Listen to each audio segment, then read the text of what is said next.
Good afternoon, respected President of the program, esteemed guests of honor, distinguished keynote speakers,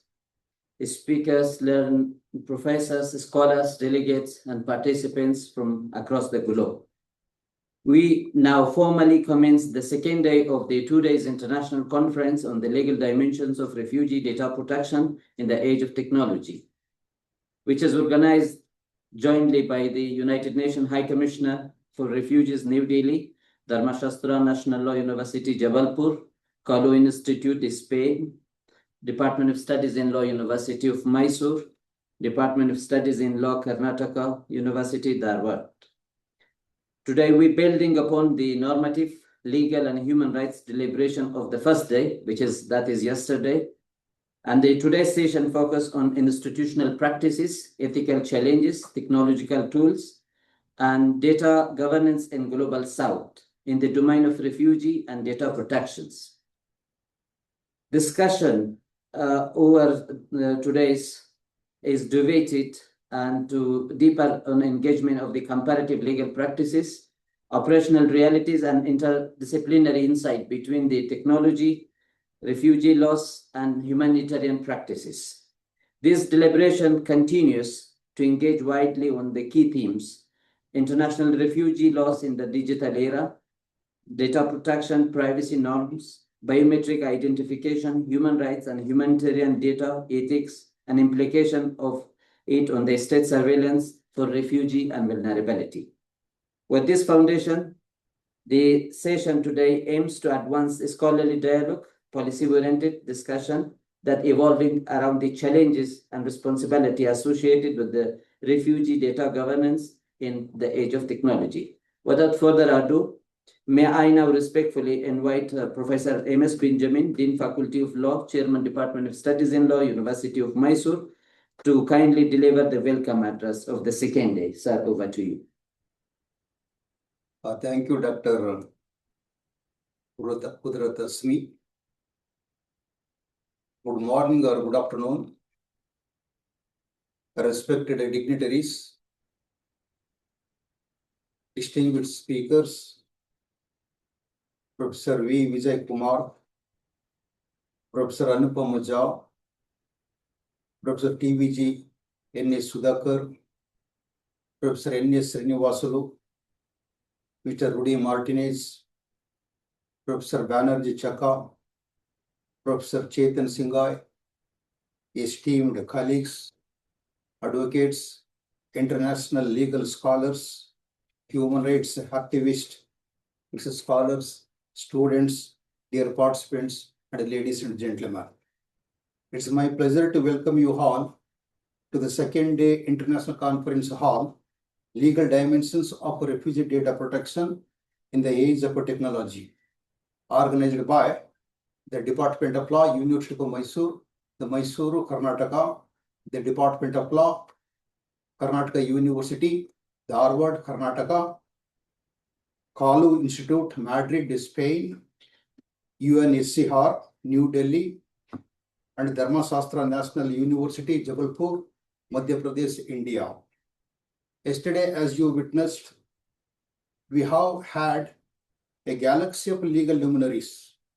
Professor Manoj Kumar Sinha, the former director, Indian Law Institute, Delhi, and current Vice Chancellor of Dharmashastra National University, Jabalpur, Madhya Pradesh, Professor A.M. Khan, Honorable Vice Chancellor, Karnataka University, Dharwad, Karnataka, India, Professor Viswanath M., Dean, Faculty of Law, Chairman, Department of Law, Karnataka University, Dharwad, Karnataka, delegates from UNHCR, Dr. Ragini Jutsi, Associate Protection Officer, Mr. Alessandro Tello, Senior DIMA Coordinator, Bangkok, Thailand, and Mr. Alberto Martos, President, Kalu Institute, Madrid, Spain.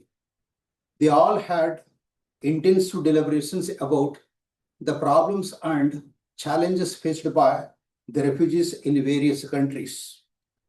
International Convention on Refugees of 1951 and its protocol of 1967, and how India extended shelter to refugees from Sri Lanka, China, Myanmar, Bangladesh, despite not being signatory to the International Convention on Refugees. Now, how to safeguard refugees' data in the digital world and consequences if data is breached and so on. With this brief note on the first day deliberations, I would like to extend a warm welcome to the guest of honor, Professor V. Vijay Kumar, the former Vice Chancellor, National Law University, Bhopal, Madhya Pradesh, the President Professor of Eminence and Advisor, the School of Law, Ramaya University of Applied Science, Bangalore, India. To distinguished speakers, Professor Anupam Chau, University of Delhi, the New Delhi, Professor TVG NS Sudhakar, West Bengal, National University of Judicial Sciences, Kolkata, India, Mr. Rudy Martinez, Sustainable Development Consultant, Kalu Institute, Madrid, Spain, Professor Banerjee Chaka, Dean, VATAP School of Law, Andhra Pradesh, India, Professor Chetan Singhai, Dean, School of Law, Chanakya University, Bangalore. I also extend my heartfelt gratitude to all the members of the organizing committee, Ms. Norma Romero, General Director, Kalu Institute, Madrid, Spain, Dr. Syed Kudrat Hasmi, Coordinator of the program, and Ms. Sarah Magban. I once again welcome you all to this important international. Welcome and for contextualizing the scholarly focus of the second day of this conference. Now, I may request our keynote speaker, Professor Anupam Chau, Professor in charge, Law Center 2, University of Delhi, to kindly give a keynote address. Before, sir, we proceed with you, we would like to brief about you to our audience. I would like to request my colleague, Ms. Sarah Benjamin, to introduce you. Sarah, over to you. It is my privilege to introduce Professor Dr. Anupam Chau, Professor in charge, Law Center 2, University of Delhi, one of India's leading legal educators and academic administrators. Professor Chau has an illustrious academic career spanning decades, marked by excellence in teaching, research, and institutional leadership. At Law Center 2, University of Delhi, he has played a pivotal role in shaping legal education, mentoring generations of law students, and fostering a culture of rigorous scholarship and practical engagement with the law. His academic interests include constitutional law, human rights, administrative law, and legal education reform, areas in which he has both taught extensively and guided significant research. He is widely respected for his commitment to academic integrity, student mentorship, and holistic legal training. Under his leadership, Law Center 2 has consistently contributed to national academic discourse, moot court excellence, and research output of high quality. His work continues to influence both classroom learning and broader discussions on law and justice in India. We are honored to have with us a scholar and leader whose decades of experience in legal education have inspired countless students and colleagues. Please join me in extending a warm welcome to Professor Dr. Anupam Chau, Professor in charge, Law Center 2, University of Delhi. Thank you.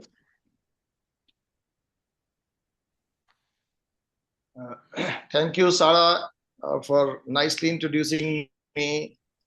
And I congratulate University of Mysore and University of Karnataka Legal Studies.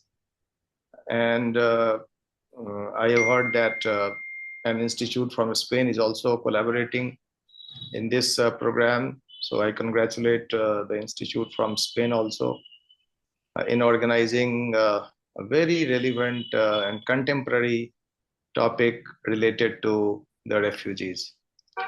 In the age of the technology, the science and technology, how the science and technology is also affecting the life of refugees, University of Mysore's this symposium conference on the refugee protection led by Professor Benjamin is a remarkable event.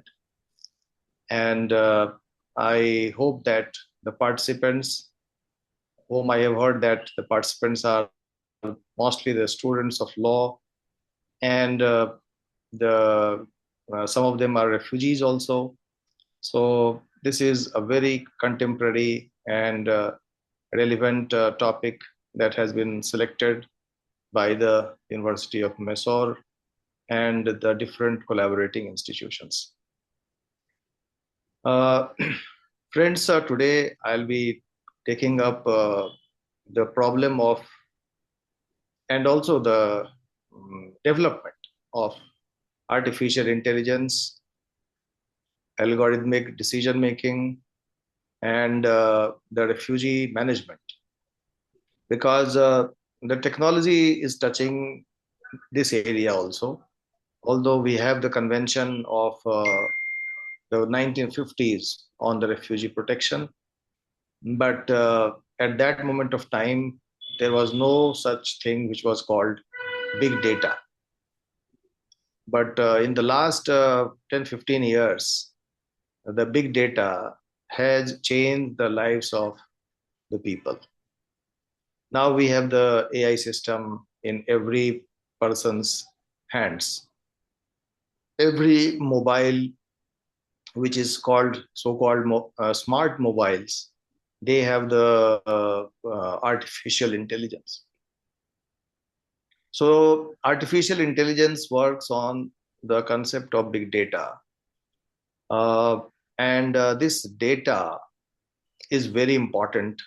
The data was important in the earlier times also, because every refugee must be able to give basic data to the identifying authorities.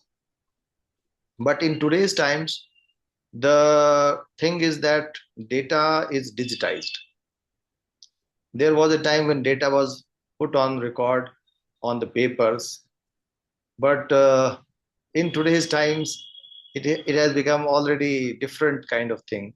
There is very less use of paper and a lot of use by the digital things. So we have lost our pen and paper. Now the students also, they do not write on the paper unless they have the examination system which is based on pen and paper. But apart from the examinations, the students, they also look at the artificial intelligence. So artificial intelligence, which works on algorithm, different types of algorithm, which is it can be useful, because only then the intelligence can work. So in the refugee management, as we all know that the refugee problem in the 21st century, that is also very, very serious, because the conflicts are not abating. The wars, every day we come to hear about a different kind of conflict which might have arisen. So people flee away from their homes, and sometimes there is also the problem of persecution. And as we all know that the convention which was concluded in 1950s after the two world wars, because world wars at that moment of time made a lot of refugees. So that refugee problem, which arose in the 1950s, led to the conclusion of the convention and the protocol. But at that moment of time, data was not defined. In the convention, we have no word which is called as data. But at the same time, there were many other conventions which were concluded, like the human rights, because Second World War, the First World War, ultimately resulted in the grave breaches of the human rights of the people. So in that instrument, one of the instruments that was concluded in 1948 was UDHR, And the Universal Declaration of Human Rights, which was concluded on 10th of December 1948, that had a provision about the right to privacy. So right to privacy has been an integral pillar of the rights, human rights, which were granted after the Second World War to all the human beings, whether it be refugees or whether it would be asylum seekers or whether any person, maybe internally displaced persons or persons of concern. So the decision which had to be taken at that moment of time was that there is no such data which is involved. So how can we do it? But times are changing. Now we have the artificial intelligence. Now we have the algorithmic decision making, which we call ADM, algorithmic decision making, or the artificial intelligence. We have the machine learning tools. We have the algorithm which is based on risk scoring, like risk scoring means that giving a numerical value to assess the severity of risk. And nowadays, risk scoring algorithms are being used to understand the financial strength of a person, the financial transactions which were taken up, the transaction history of a person. And therefore, risk scoring algorithms are used. Sometimes algorithms are used to predict the behavior of the refugee. So in this situation, the law has also to keep up with this kind of pace of the technology. Fully automated algorithmic decision making sometimes becomes useful, and sometimes it does not become useful. Sometimes it is a retrograde kind of step. And we all can you might have heard that biometric application of the many technologies, like your fingerprint will be taken, your retina scan, your iris scan, all these things are being taken. All this is the data. Now we have such kind of data which could not have been taken before. In 1950s, the data might have been just the age or nationality or the family people member, ethnicity, religion, etc. All these things might have been a data on pen and paper. But now, apart from all these things, the person's color, the person's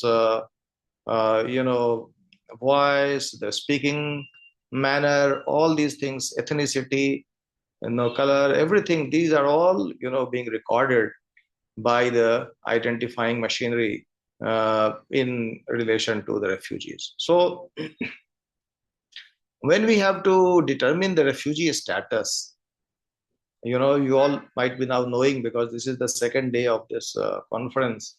And yesterday, I am sure that the speakers might have told about the refugee status determination. So the status determination is a great hurdle for the refugees. First they become refugees, and then again they face another hurdle, that their status will have to be freshly determined. It's like someone commits the crime, and then the victim has to again face the court. That victim has to prove that the crime had taken place. So this is like that double kind of double problem, or the same situation is faced again. Now person has become refugee, and then refugee has to go to another country, because there is no international organization which has taken up the responsibility to take the refugees. Refugees will have to go to the territory, and territories are all taken up by the nations. So the nations have to ultimately give any kind of services, whether it be rescue services or whether it be some kind of basic human rights services, or such. Even determining that a person has become a refugee is a tedious task. But still, to determine the refugee status, data has to be taken. And nowadays, the governments are extensively using the new data systems by which data can be collected. And on that basis, maybe that asylum can be also sought. So once a person goes to another country, maybe that person can seek asylum. So the basis to seek asylum will be again based upon the data. And the data may not be the private data between the person who gives the data and the person who takes the data. It becomes not only mutual, but sometimes it leaks to the other places, and the places are very, very different places. It's not the place where localized place. It becomes available to all, and what we call it, a leakage of data. So the leakage of data, if that happens, then the human rights of refugees, those are challenged. Recently, you might have heard that many Afghan refugees' data were leaked by not by a very developing country, a small country, but developed country like UK. Hence, it is being claimed now that the Ministry of Defense somehow leaked the data of the Afghan refugees. And those Afghani people, they were working in the UK army, or sometimes they were giving help to the UK army in Afghanistan when they were fighting Taliban. And recently, just 2-3 months back, it has been heard that those data were leaked. And I was happy to know that one of the law firms in UK had decided to sue the Ministry of Defense in the UK courts, that how this data leakage could be possible, because this has ultimately affected the lives of many, because the report is that many of those refugees were killed once the data was leaked. So it becomes technology is sometimes useful, sometimes it is also a bane. It's a boon or a bane. The old debate about science being the boon or the bane, that debate is still going on. And but still AI is being used, algorithmic determination, algorithmic decision making, those are all being used, because cases have to be prioritized. The backlog of the matters has to be managed, because sometimes machine can do faster, and therefore backlog case management is also important. Identity management, it becomes very difficult to see through the pile up of the files where a refugee's data was put earlier. Nowadays, because of the data processing things, we can immediately quickly take up the matter and find out that whose data is kept where. So identity management, registration of refugees, all these things are done now electronically. The allocation of refugees to a particular official or to a particular ministry, Afghan refugees might be dealt with by a particular cell of a ministry, or then the other refugees might be dealt with by other cell of the same ministry. So there may be, and all these things can be done on the basis of, electronic mechanisms. So the surveillance also, many people say that by using these technologies, the state is going to make surveillance. But surveillance is not the right or the very good argument that surveillance is being used by the state, because on refugees, surveillance is normally used in the initial phases.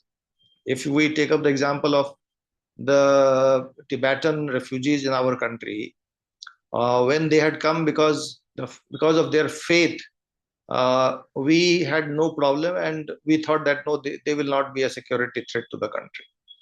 So at that moment of time, although they were also registered, every person was given shelter on the basis of at least a bit of data.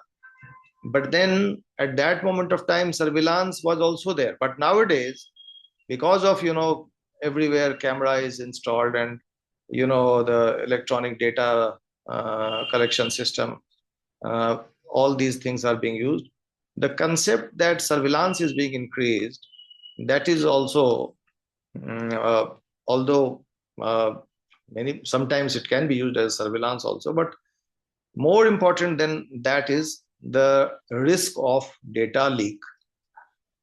Once you collect the data, then it has to be, the legal dimension of that is that the data fiduciary, means the data to whom the data is given, that entity must be having an obligation not to breach the data or not to share the data without the authority of the data giver.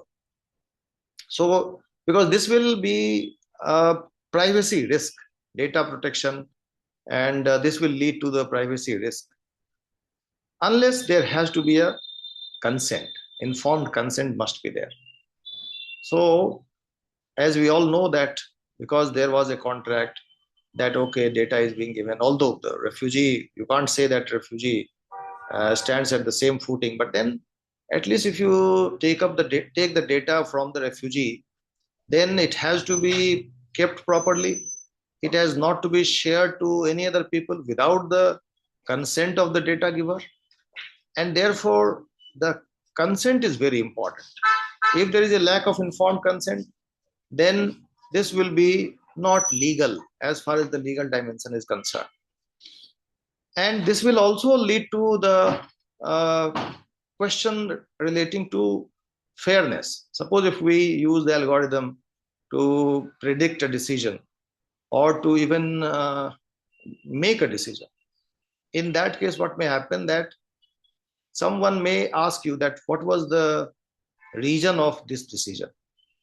Now algorithm will not give you one reason, maybe because it runs on many things. So the procedural fairness question or the due process question, sometimes this may also be a question or a challenge for the countries or for the UNHCR or for any NGOs who are working in the field. And also maybe that the risk of non-refoulement, because this is a very important principle which is enshrined in the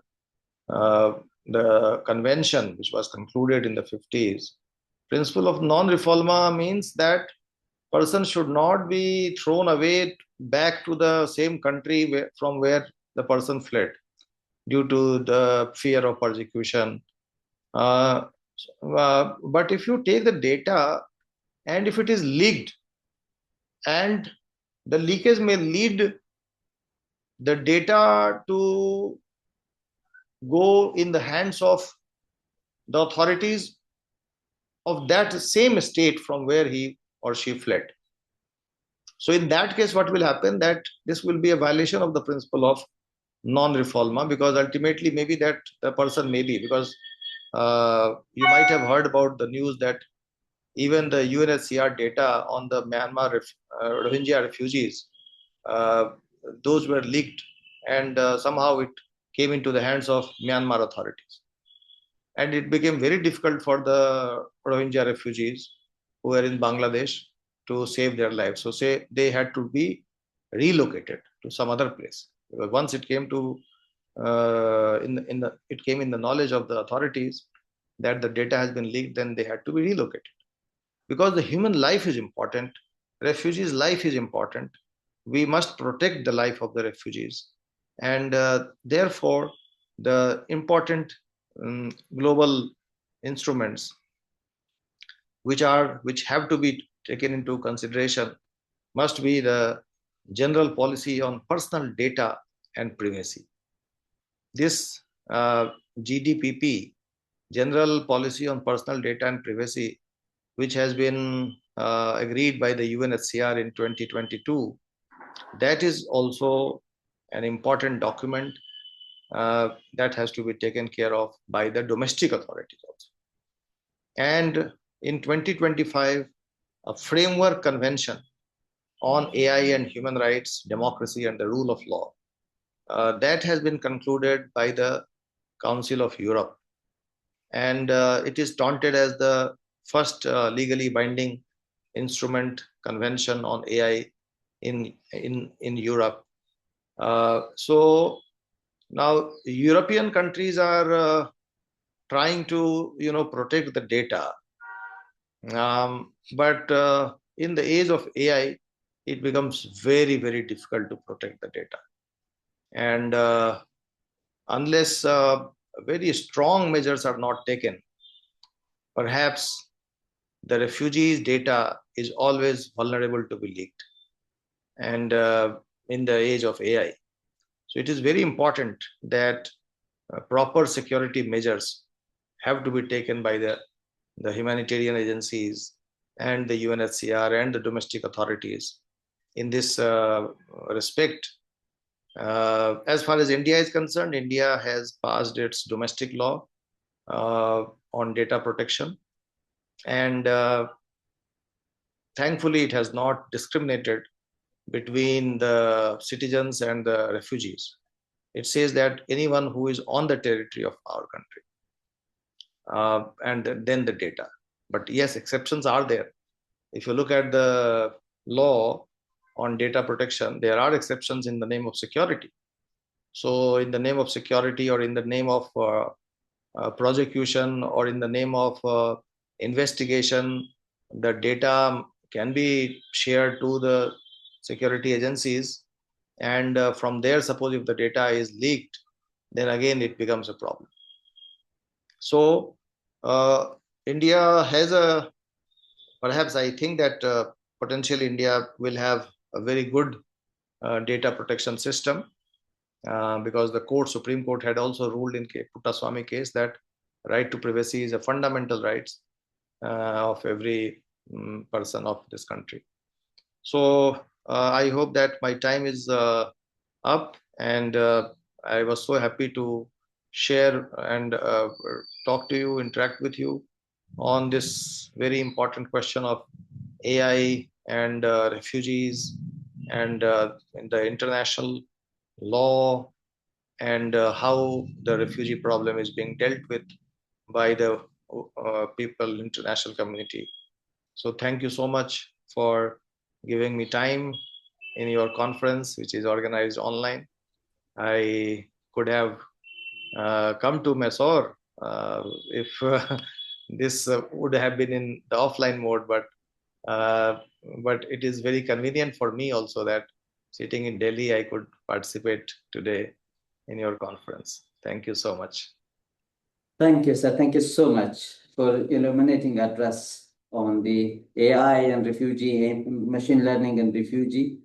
Now, I respectfully invite Professor Srinivasulu Ines, Professor of Law, West Bengal National Law University of Juridical Science, Kolkata, to address the gathering. So before we proceed, we would like to introduce you to our audience, and we shall proceed further.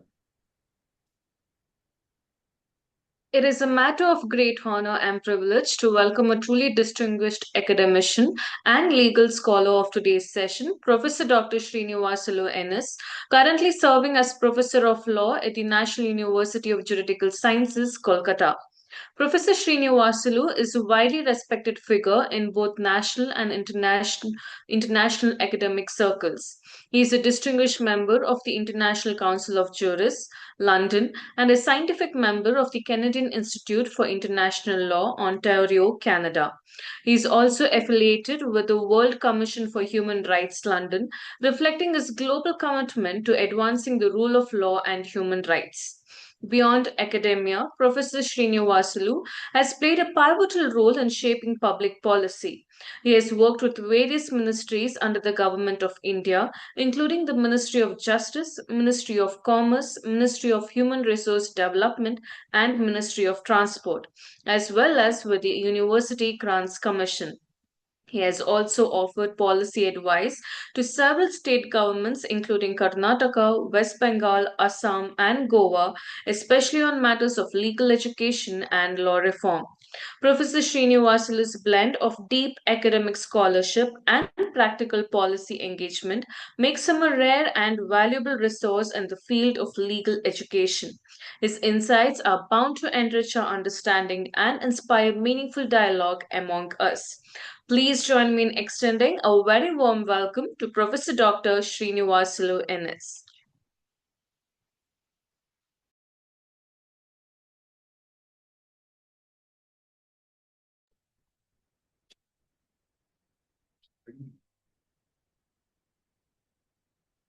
Okay, we shall proceed to the next speaker, to Mr. Rudy Martinez. Sir, are you there?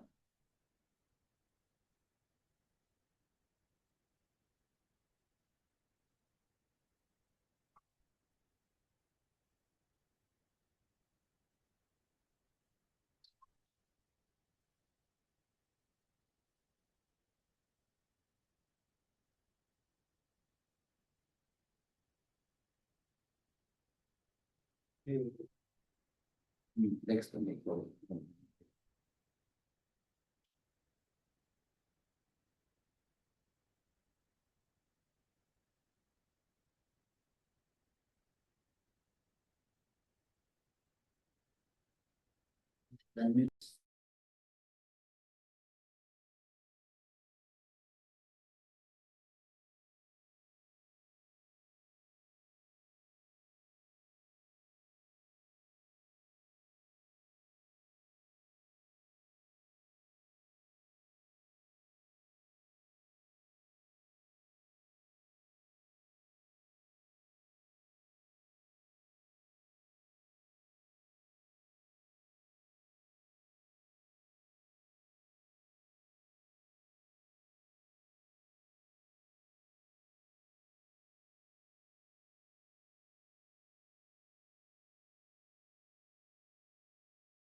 Yes, C is there. Sir, are you able to join?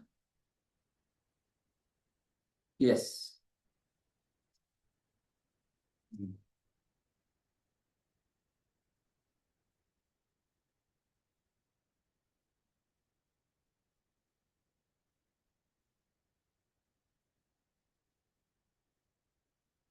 Good afternoon. Good afternoon. Yeah, since I was the third speaker, I was a little lazy that I will join at 3:40 whatever scheduled time. Nevertheless, I have to jump to second spot now. Refugee and data protection, or refugee data protection, as it is happening in the contemporary times, given the fact that the delicate concerns that refugee information, refugee data will have. At the same time, the refugee concerns are throwing greater challenges to the administration and to the governance. In terms of international law, we talk about people who are not having their own state, people who cannot stay in their own state, people who are driven away from their own state or the state where they have born and brought up, people who are not residing in their own state. Like this, quite a few terms, quite a few concerns with respect to individuals that we contemplate under international law. It is very interesting to observe that the fundamental principle of international law is to deal with the relations between the nations, not exactly about the relations between the people or the people's status or personhood. Individuals, citizens, or people's status or their personhood is largely left to the respective nations. The national laws, domestic laws, those would determine the issues concerned with their own people. Those people may be residing in their own nations or the people who are not residing in their nation. That is because the basic fabric of international law is to deal with nations, not with individuals, deal with the states, not with the citizens. But the issue of refugee brings about a very interesting state of mind, state of concern rather, under the broader umbrella of international law, wherein going away from the basic canons of international law,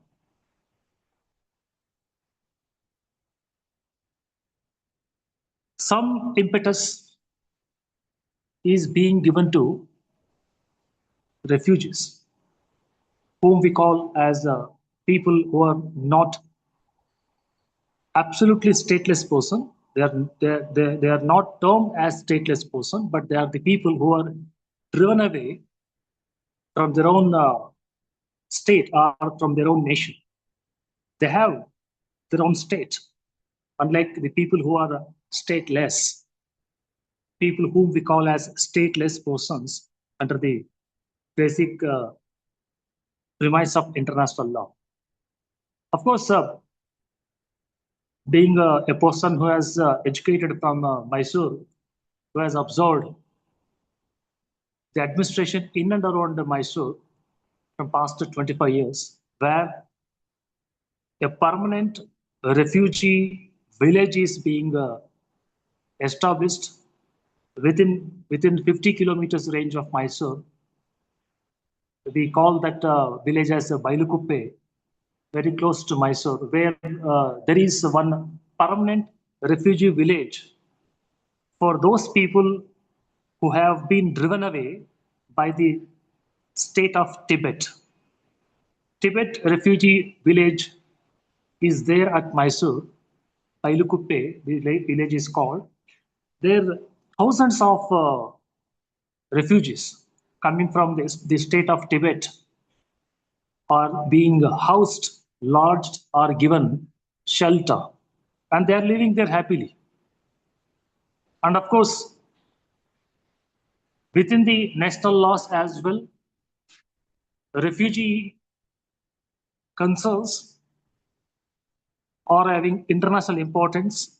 Therefore, local state government or local body government would not have any influence or would not have any role to play over there.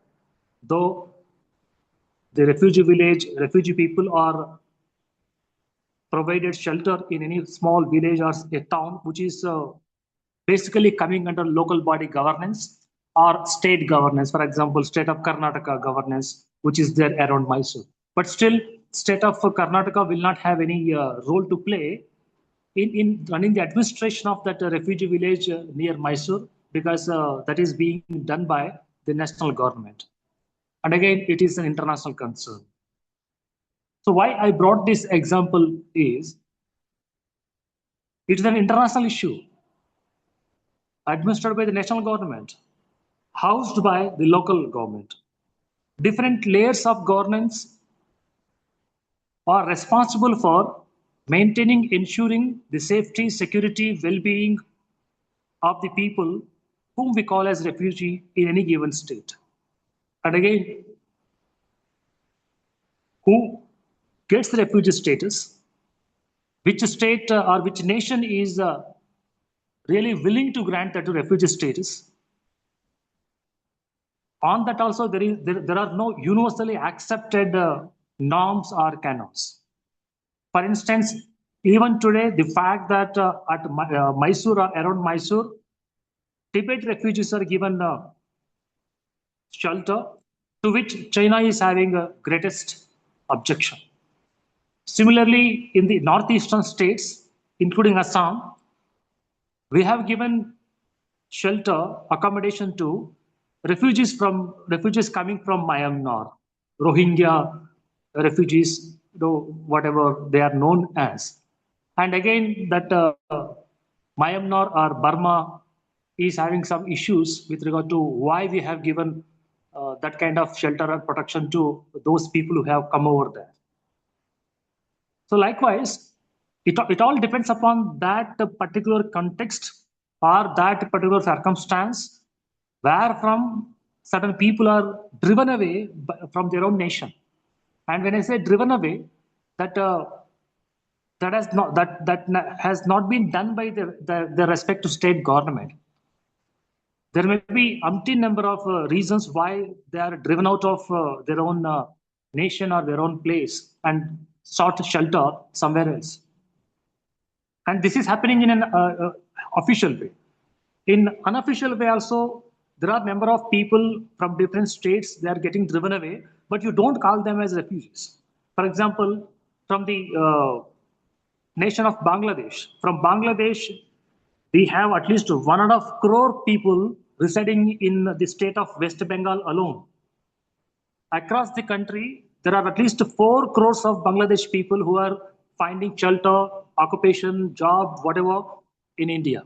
But they are not refugees. They are not driven away by their own nation, their own country, right? And they're also not stateless persons. They have their own state. Even Rohingyas have their own state, Burma. Tibetans have their own state. I mean, our Bailukuppe village residents, whom we call as the Tibetan refugees, they too have their own state, which is Tibet. Of course, whatever China may say that Tibet is part of China, Tibet is a state within the jurisdiction of China, but it is not recognized by international law.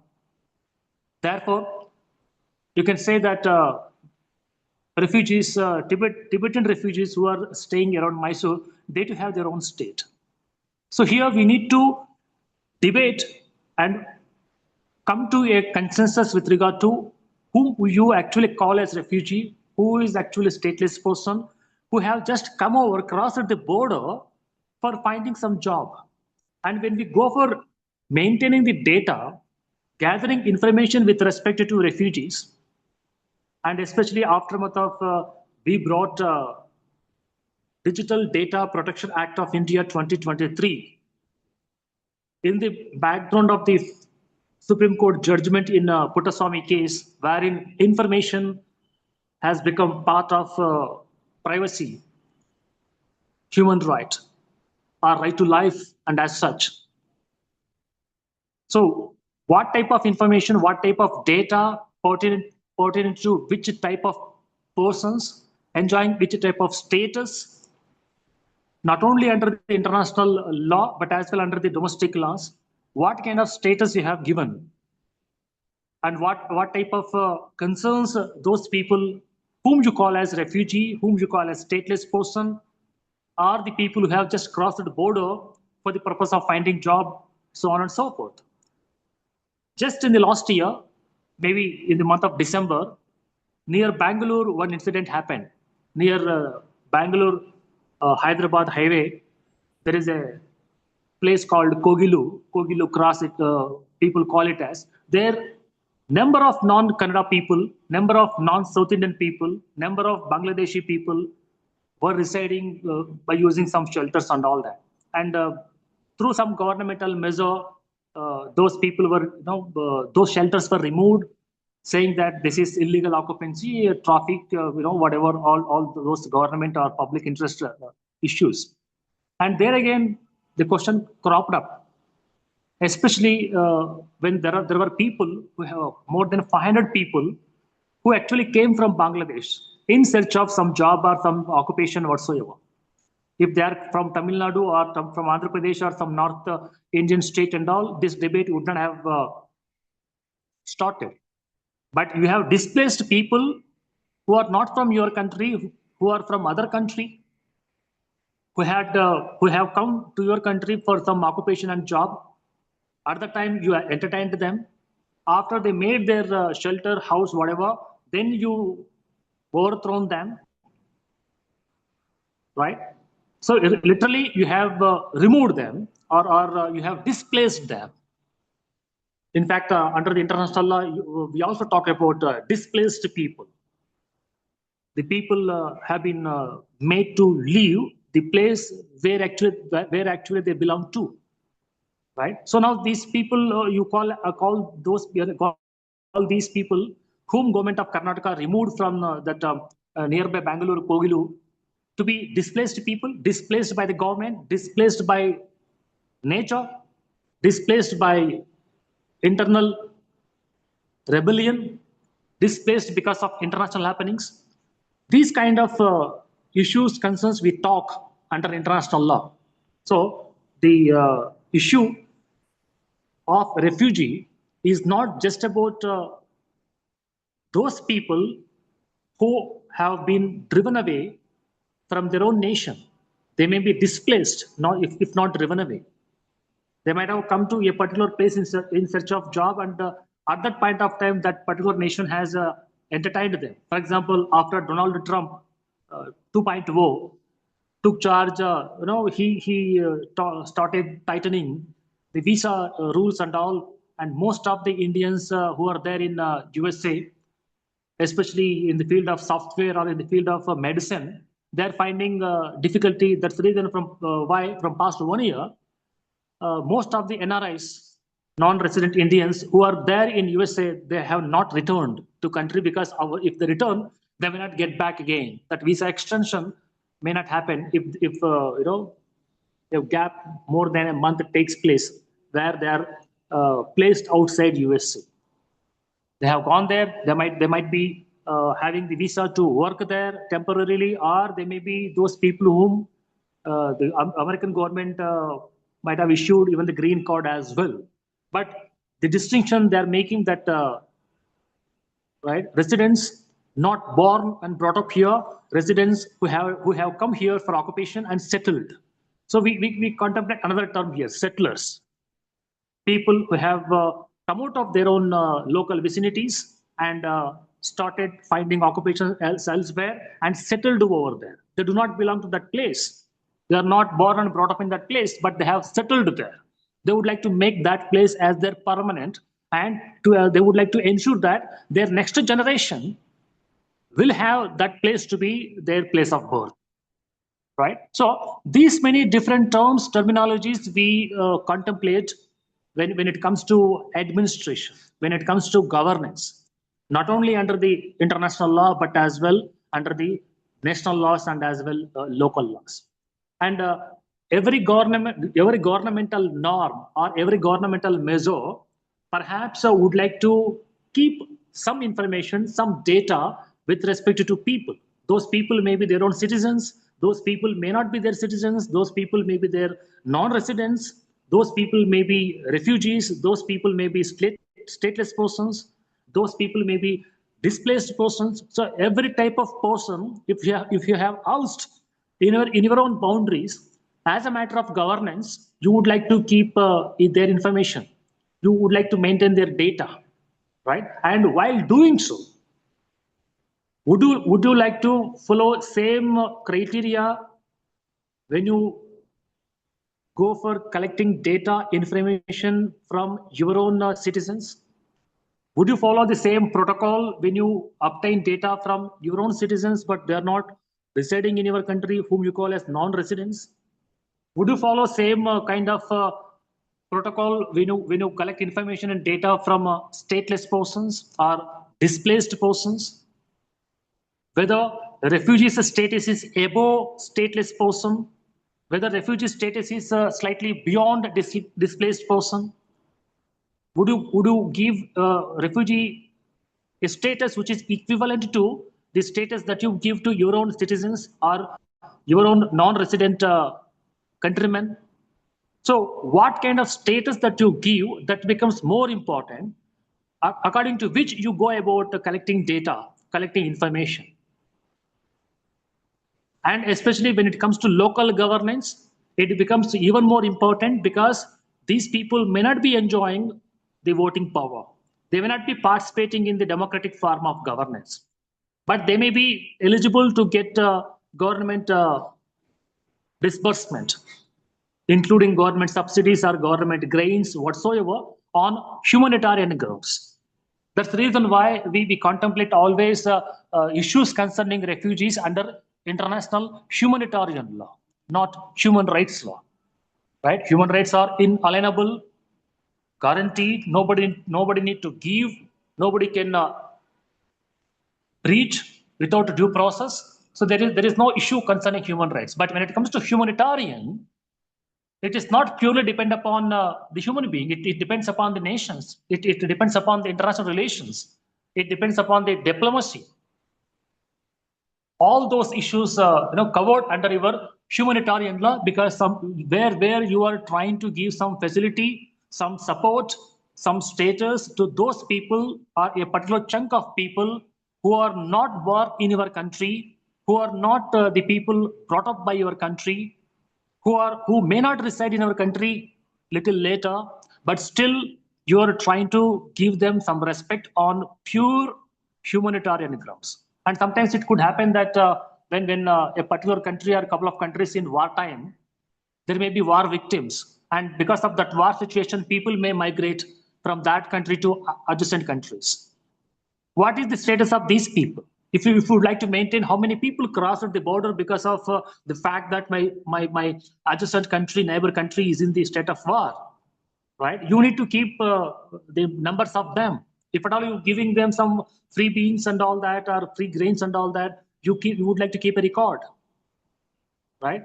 It's secondary whether you give them certain identity in terms of your Aadhaar card or identity card and all that for the sake of ensuring their identification. But still, under the international law, you need to keep a track of, you need to keep the data information with regard to people who have crossed your border, who have entered your borders.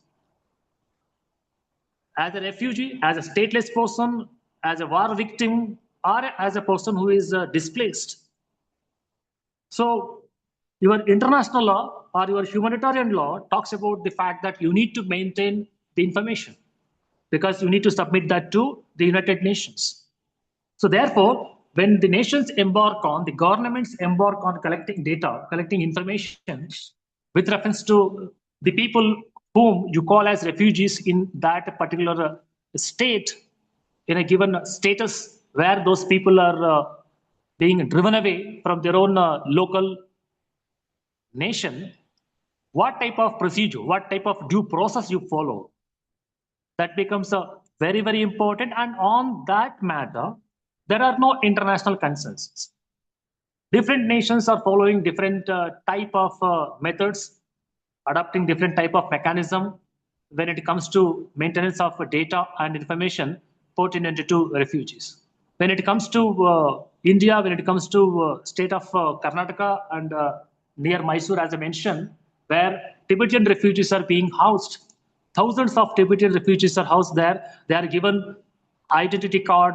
They have their own passport. They can fly wherever they would like to. Only fact is that they do not have voting rights because they are neither citizens of this country, India, or they are not non-resident people, right? But all other facilities they're enjoying, right? That's the reason why Dalai Lama, Tibetan, religious or spiritual leader, often visits India because he has got a lot of love and affection towards India, because not only at Mysore I mentioned, and in different parts of the country, such type of refugee colonies or refugee villages are being maintained on humanitarian grounds by India. Similarly, different nations are having their own virtues profiled when it comes to extending that shelter, extending that humanitarian platform for those people who are driven away from their nations for whatever reason. If the national government itself is the reason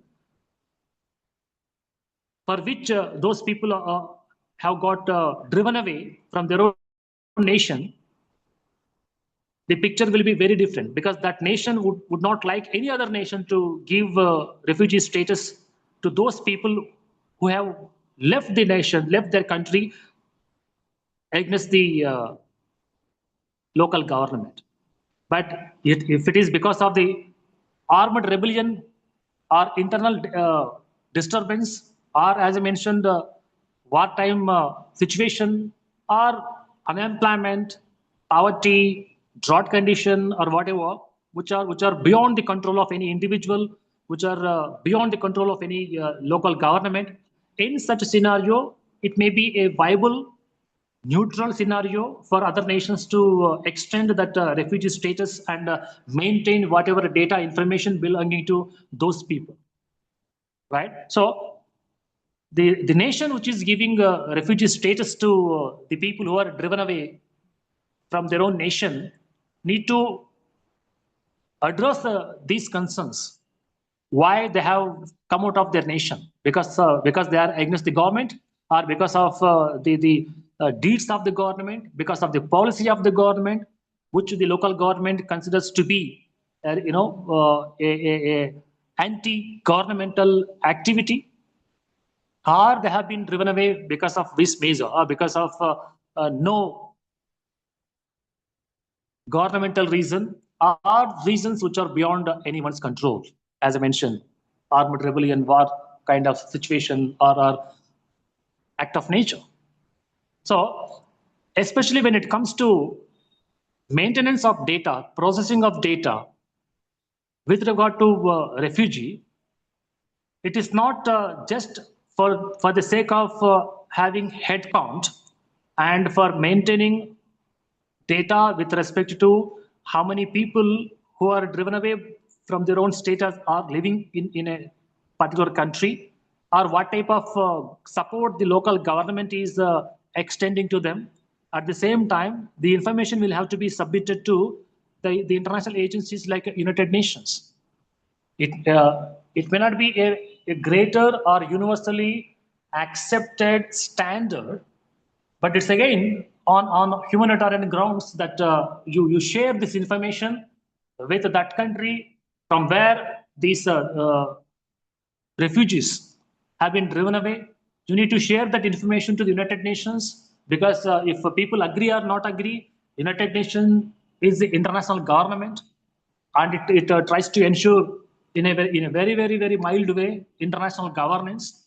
So therefore, it is not that according to your own whims and franchise, according to your own concerns or interests, you have housed the people whom you call as refugee. You need to maintain that data and supply that data to that country also, where from they got driven away. So, and again, as I mentioned, while collecting information, while collecting data, you also need to keep in mind what kind of status they have given to them. And arriving at that status itself is very difficult. Sometimes it becomes very difficult to differentiate between displaced persons and refugees. It becomes very difficult to differentiate between stateless persons and refugees, right?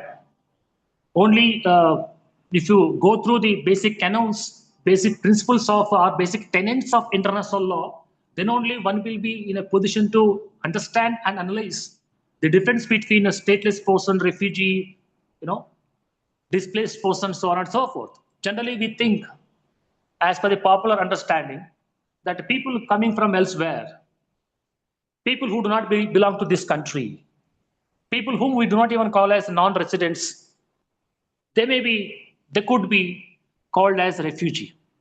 It may be very, very general understanding, but technically it is not so. So data collection, data maintenance, or information gathering with respect to refugee will have to be done after arriving at a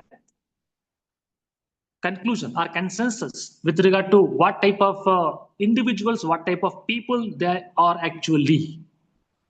And how exactly you differentiate between those people whom you call as refugee and displaced people, stateless persons, and your own citizens, including non-resident citizens as well. And at the same point of time, you need to also figure out why they have been driven away by their own nation, by the governmental forces, or by the reasons which are beyond anybody's control. Otherwise, it would be an issue for international diplomacy, or it may create international tension between at least those two nations, like it is happening nowadays between America and Venezuela, America and Iran. Every party to that dispute are having their own genuine concerns, their own genuine reasons for what they are doing, whatever they have done, and which may or may not be finding mentioning a reason as per the understood or established international diplomacy, or sometimes it may be throwing a greater challenge to international relations as well. And most importantly, any international diplomacy or any international relations related dispute would often arise because of individuals. That's again a very, very interesting issue that we need to debate here, because international law always talks about the relations between the nations, the disputes between the nations, concerns, issues, and challenges between the nations. But often nations fight because of the individual's interest. And a nation's international diplomacy also depends upon the individual who becomes the president, who becomes the prime minister, like what is happening in USA now, in comparison to the earlier administration. So, as per the popular notion, it is a gamut of law which deals with only the nations, the states. But at the end of the day, often you are dealing with individual issue or individual interest. It could be an individual concern who has occupied.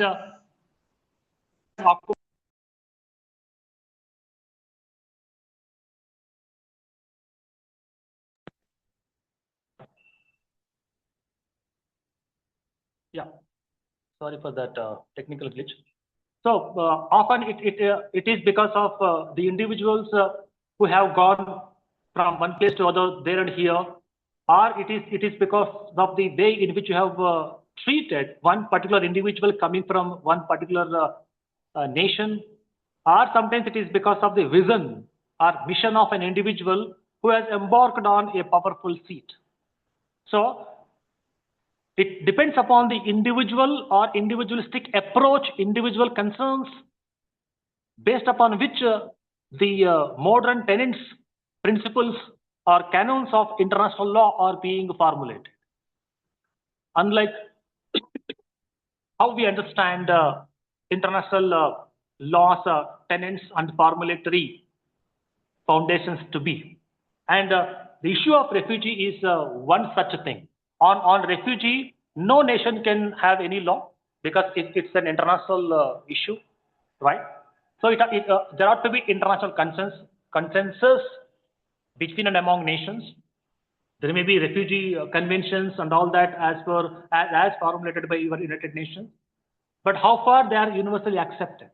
If there is an internationally acclaimed or agreed treaty, agreement, or norm as such with reference to how you go about treating refugees, why is that everyday refugee issue is a penultimate novel concern, new issue? And why is that every nation is embarking on adopting their own way, their own process in dealing with refugees? Why is that every time when you talk about refugee, every year, every day, it is throwing open a new challenge? Why is that always you need to figure out who is refugee? Why refugee is not defined under your international law? If it is defined, why? Even today, we have got no clarity, and especially when it comes to maintaining the data with respect to refugees. Why is that? We need to look at the different concerns, and in the Indian context, especially aftermath of the Digital Data Protection Act of 2023, whose width, ambit, scope is very, very wide to include any data which is maintained in the digital platform. And given the fact that nowadays no data is maintained in the physical format, every data is maintained in the digital format only. Therefore, the data that you obtain from refugees, the data that you maintain regarding the refugee people would be very well covered under the parameters or scope of your Digital Data Protection Act of 2023, which became operational in the last year, especially in September when digital data protection rules got formulated or are promulgated by the government of India. So what type of concerns or what type of status that the respective legislation that I just mentioned will be giving to the data belonging to refugees, whether the data that you collect from your own citizens, in the similar way you collect and maintain the data of refugees. So all these concerns, we need to address before talking about or before deliberating or before maintaining the data that belongs to refugees. First and foremost issue will be what type of refugee they are. Second one, how they are different from other individuals as per international law, like stateless persons, displaced persons, wartime victims and all that. Third one, how differently or how equally you would treat refugees comparison with that of your own citizens and non-resident Indians.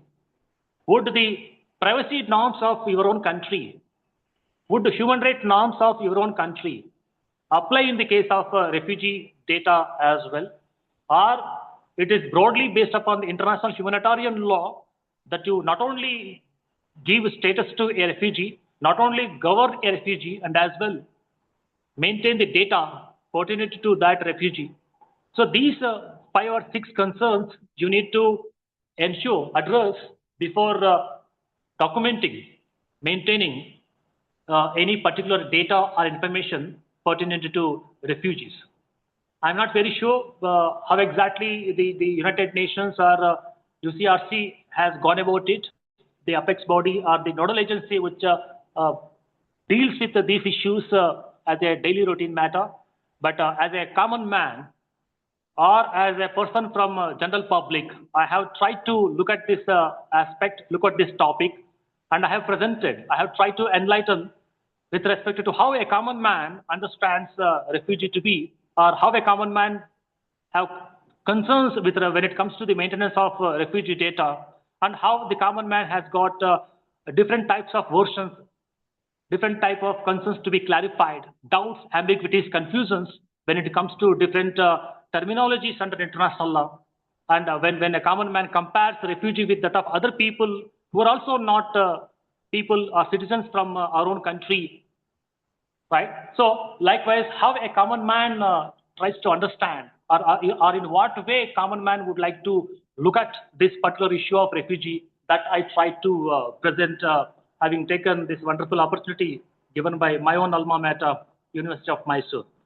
I hope, as I mentioned towards the end of my talk, that I spoke as a common man and not as an expert on refugee issues, or not as an expert on international law. Thank you. Thank you very much. Thank you, sir, for your scholarly exposition and valuable contribution to today's deliberation. Now, we proceed to a special and technical policy-oriented session. I respectfully invite Mr. Rudy Martinez, Sustainable Development Consultant and Tutor at Colo Institute, Spain. Sir, before we proceed with you, we would like to introduce you to our audience, then you may proceed further. Now I call upon Ms. Sarah Benjamin to introduce you to the audience. Sarah, over to you. It is my pleasure to introduce a seasoned professional and expert in sustainable development, international cooperation, and humanitarian practice, Mr. Rudy Martinez, a sustainable development consultant and tutor with the Calu Institute, Madrid, Spain. Mr. Martinez is a civil and logistic engineer by training from Polytech Clermont-Ferrand and brings over 19 years of international experience working in development, humanitarian aid, and emergency settings across more than 50 countries in Europe, Latin America, Asia, and Africa.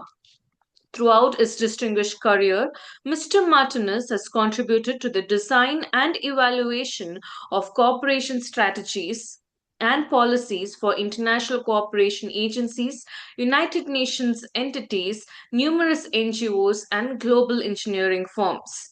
As a tutor with the Calu Institute, a globally recognized center for humanitarian education rooted in operational relevance, Mr. Martinez supports capacity building efforts that translate knowledge into practice in fragile and crisis affected environments. We are honored to have him share his insights on education, sustainability, and adaptation, and to explore how knowledge and skills can strengthen resilience in vulnerable contexts. Please join me in extending a warm welcome to Mr. Rudy Martinez, Sustainable Development Consultant and Tutor, Calu Institute, Madrid, Spain. Thank you very much. Just before starting, make sure that you can hear me properly and yeah, Yes, it's fine. you're right. Yes. Wonderful. Fine. Thank you very much. Good morning, good afternoon, depending on where you are connecting. Thank you very much to all of you for getting me on board and to give me the opportunity to share a while with you, because it's really interesting for me to share my experiences, but also to give some overviews of issues that might be not the one that we are used to deal with when we are on a theoretical approach to these issues, working with humanitarian aid and refugees and displaced people and so on. For me, it's an honor. I had the chance to participate to another training that you held some months ago, and for me it was a really nice experience, and I'm really happy to have the opportunity to repeat that and to move on a different topic, which is quite important. I believe that obviously interesting in the way that people that are going to use this kind of tools on site need to know, but also because it's difficult to have information available on these topics and these issues. I'm going to share my presentation, so I will be talking with some slides on the screen. Give me one sec to make sure that it's working properly. Okay.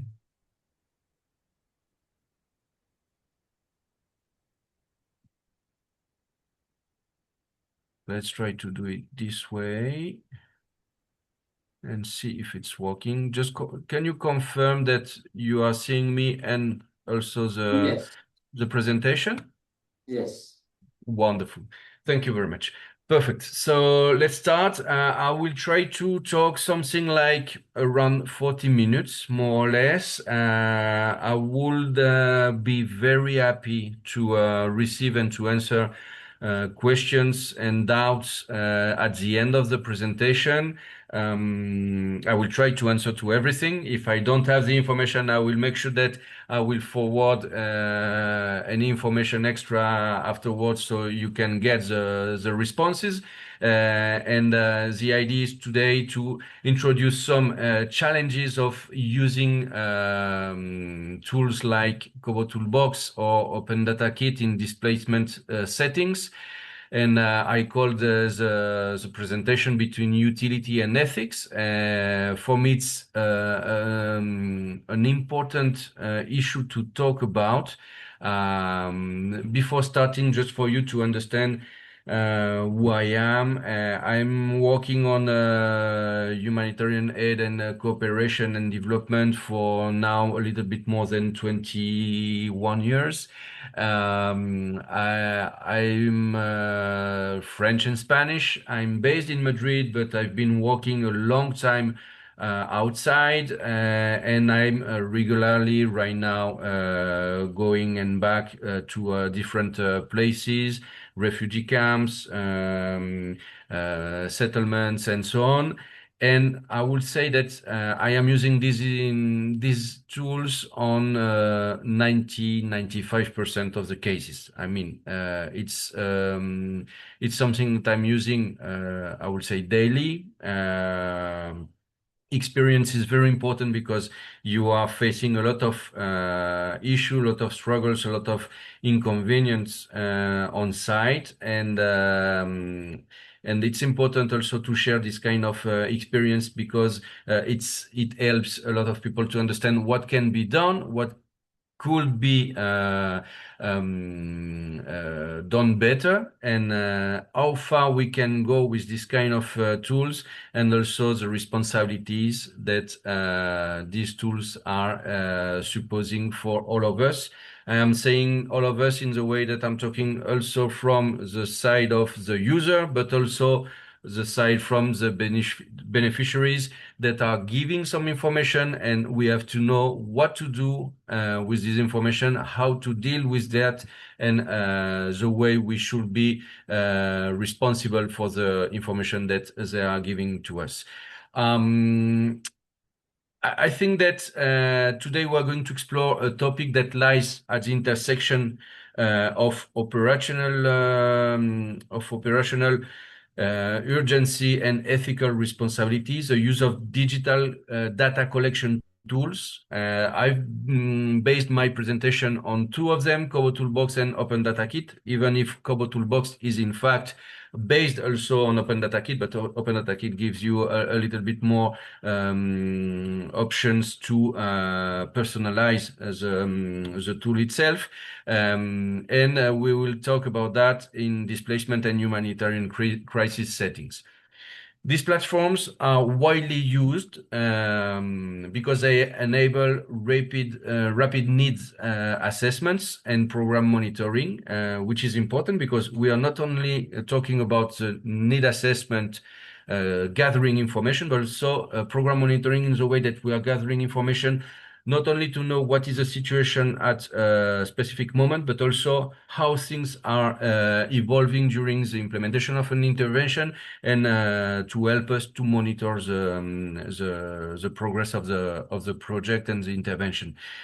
In fact, I would say that I'm using these tools on my side. I would say a little bit more than 60 to 70% for program monitoring, and the rest of the time for rapid need assessment or for gathering information in order to talk about baselines and things like that. But most of the time I'm using the tools is for program monitoring, which is also involving gathering sensitive information from beneficiaries and other institutions that is important to take into account. As many of you know from maybe direct experience, the features that make these tools effective are, for me, three of them: speed, mobility, and scalability. We can gather information very quickly, very fast. We can move wherever we want, and also in case of specific context where it's difficult to access, the scalability options are important because we can just move with our phone, with smartphone or tablets, whatever, and we can gather information all together at the same time As an example, at some stage we had to to gather information on very large scale, and I think we had at the same time something like 40 to 45 person at the same moment gathering information in 45 different places, and all of them going to the same server in order to aggregate the information.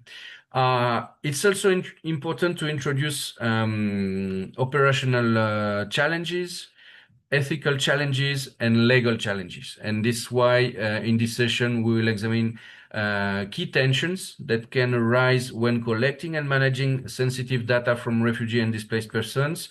We will look also at how these tensions affect informed consent, data protection security, and also accountability, especially when we are operating under pressure, because obviously we are talking about situation that it's not only a question of gathering information, it's gathering information in such situations.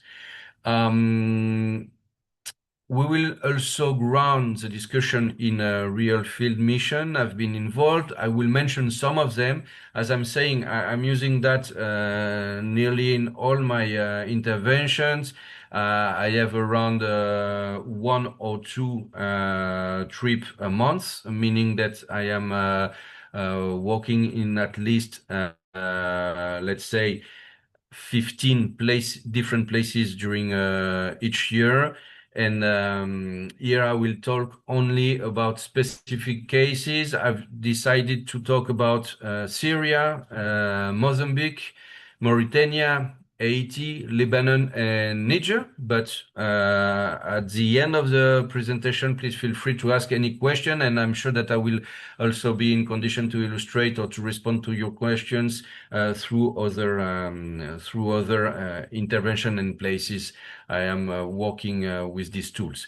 Finally, we will touch also on the legal frameworks, and especially we will talk about GDPR, General Data Protection Regulation compliance, and emergency exceptions, and reflect together on how we, as humanitarian professional or professional dedicated to this sector, how we can strike the right balance between utility and ethics in the field. And that's why I've called this presentation between utility and ethics through the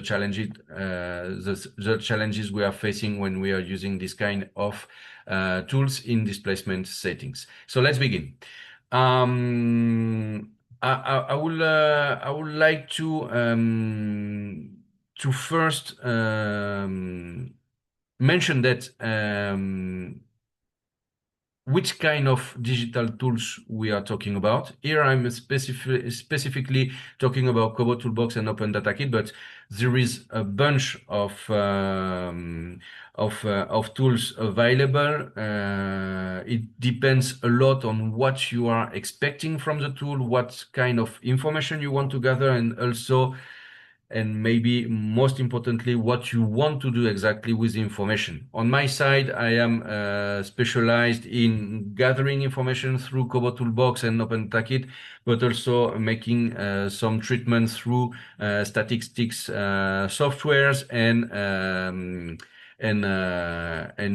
SIG programs also, in order to create static and evolutive maps in order to show the information that we are gathering through these tools. I would say that these tools have become essential in humanitarian settings, especially when you are dealing with crises involving displacement and refugees. I've mentioned at the very beginning that they are widely used. I will say that they are widely used, but not massively used. And it's also still a bit of margin of progress that we still have on that, because people that are using it a lot, like me, but some of the people that could be using these kind of tools are not aware of their existence, or they think that's very complicated and so on. And that's why sometimes they are not including these tools in their daily work. I would say that we can define on two levels. We have the very basic user level, which can be solved through 2 or 3 hours training to understand what you have to do and how you can deal with the tool itself. And later on, you have an intermediate user level, which means that you are in condition to develop your formats, your files, to deploy the files, to organize the server, and so on and so on. I will not talk about more than 1 or 2 weeks of intensive training to be able to do that at a good level. Maybe on 2 or 3 days you can have a first approach, but by experience you will have a lot of problem and issues when you will be deploying the files on site, because there is so many issues that you have to take into account to make sure that everything's going to be under control when you will be working on site. That's why I believe that the training that I used to give on that try to be at least of 1 week, because I'm giving a lot of small tricks to make sure that people is aware of all the problems that they can face and how to deal with that. Over the last decade, these tools have transformed the way we collect data, we assess needs, and we plan responses.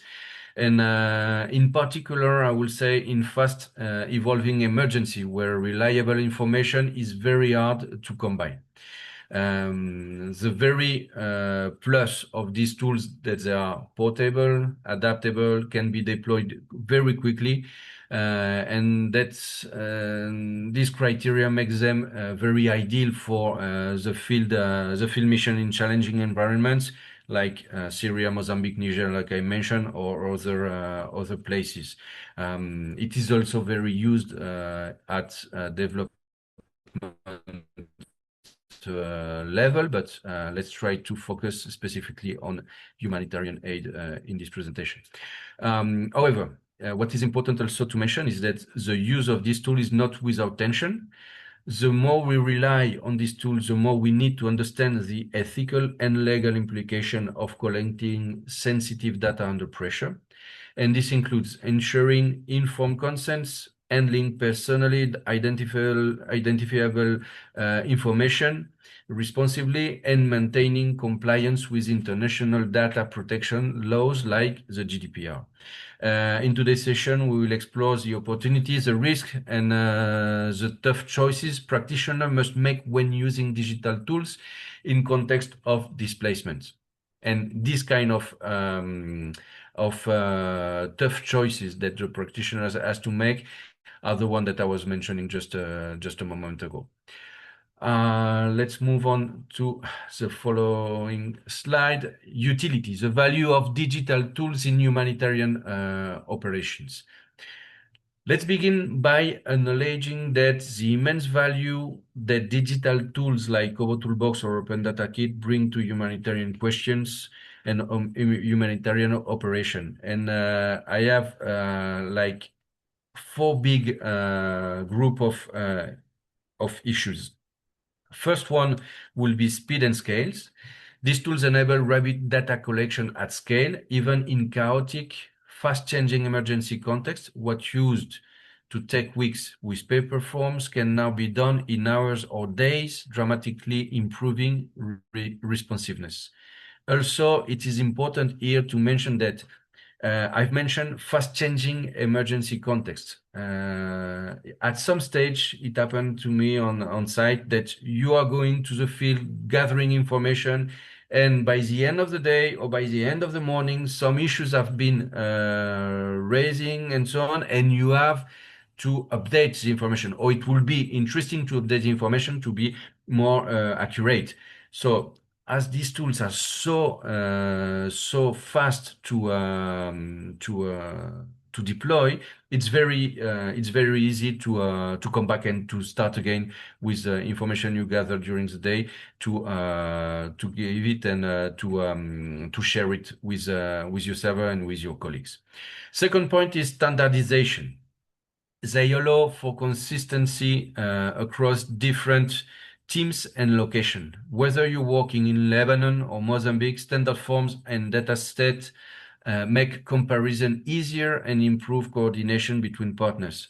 On my side, for example, I have different files that I am using, but one of them is aggregating all the information I have from all the places with specific questions that are common to everything. So meaning that I have the capacity to make a comparison between 10, 12, 20 or 30 countries where I have similar information that have been gathered at some stage. Offline functionality, and I think this is one of the strongest features that these tools are presenting. They have the ability to work without internet. Internet is key and is important in order to share the information, but it's not necessary to have it at all times in order to get the information, to gather the information, and when you get your internet connection, you will share it with your server. So meaning that in critical site where you have limited or absolutely no connectivity, it's enabling you to move forward very easily and smoothly with all the information you want to gather. That makes that the data collection is not disrupted and allow you to have a smoother operation. And finally, the fourth one, which is also for me very important, and depending on the kind of information you're gathering, it's maybe the most important one, is the real-time data access. While mobile supervisor and decision makers can monitor trends and needs as they emerge. I mean, you are gathering information and you have somebody that is checking this information and analyzing it. It's not necessary to be on site. You can be at the other office, at the headquarter office. You can be 10 kilometers away or 10,000 kilometers away. You're receiving the information. You can analyze it and you can send it back with decision making based on the information gathered nearly live, because you're receiving the information if you have the connectivity at this stage, and you can send it and receiving the feedback on real time. This real time visibility enables faster and more informed decision making, which is obviously essential during crisis response. These are not just technical conveniences, they can directly impact in lives. I mean, faster needs assessment lead to quicker aid delivery and better decision making. With this power also comes the responsibility to address ethical and legal challenges, which we will explore in the next session. But obviously, I'm trying to give you all the added value and the very positive points that these kind of tools are bringing to us on our daily work when we are in this crisis situation. Okay, so coming back to ethical tensions in data collection. In this section, I would like to address the core ethical dilemmas that emerge when we collect data in displacement context. I've divided it in 4 different groups.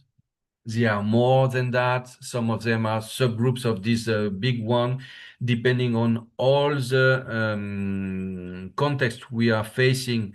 We have different context, different way to adapt our responses, and different way to propose and implement activity, meaning also that we have different kind of dilemma. But I've tried to make all together, based on also my experience, the most important one. The first one is linked to informed consent. The second one is linked to power dynamics. The third one is survey fatigue. And the fourth one is what we call secondary trauma. Linked to informed consent, it is not enough to display a consent form. In emergency settings, people may feel pressured to respond because they believe aid depends on what they are going to answer and what they are going to tell you. Literacy levels trauma, and urgency all complicate the ability to truly give free and informed consent to the person that is interviewing you in such cases. So it's important just to take this into account and not assume that, as we've displayed a small consent form, that we've reached what was expected. Depending on the situation and the countries, reason of displacement, the beneficiaries' situation, and so on, we have to decide which way is the best one. There is not a common solution. We can talk about a specific one later on, but I would say that most importantly, it's very important to remember that consent form is not sufficient when we display it. We have to go beyond that. Related to power dynamics, enumerators often hold perceived power, either as NGO representative or due to their affiliation with foreign actors. This may skew responses and create pressure to conform. We must reflect on how this dynamic affects the authenticity and ethics of the data. This is absolutely not trivial, and it's implying a lot of things when you are designing your files and your questionnaires, because depending on how you are going to ask something, obviously you will reach maybe a different answer depending on how open or how closed is the question and the way you are proposing the question to the beneficiary. So it's important to understand that you have to take this into account at the very beginning when you are developing before deploying the files. It's another issue that used to take 1 or 2 days to talk about so many possible problems you can face related to that when we are working on trainings for this kind of tools. Linked to survey fatigue, in protracted crisis, people are often repeatedly surveyed without seeing tangible benefits, and you have to be aware of that. You might know that. You might take into account that maybe today you are making a survey, but yesterday they had another one, and maybe tomorrow they will have 2 others. So this is important to take into account because this leads to fatigue and distrust. And you must ask to yourself, are we collecting data to inform or just to report? And for me, this is a key issue when you are designing the questionnaires, because instead of sometimes asking for 30 questions, sometimes if you are selecting properly your question and you go to 5 or 6 of them, you might be reaching the same result at the end of the day. And finally, the secondary trauma. Asking respondents to relieve traumatic experience can deepen psychological wounds. So data collection must be sensitive, trauma-informed, and avoid unnecessary probing of painful events.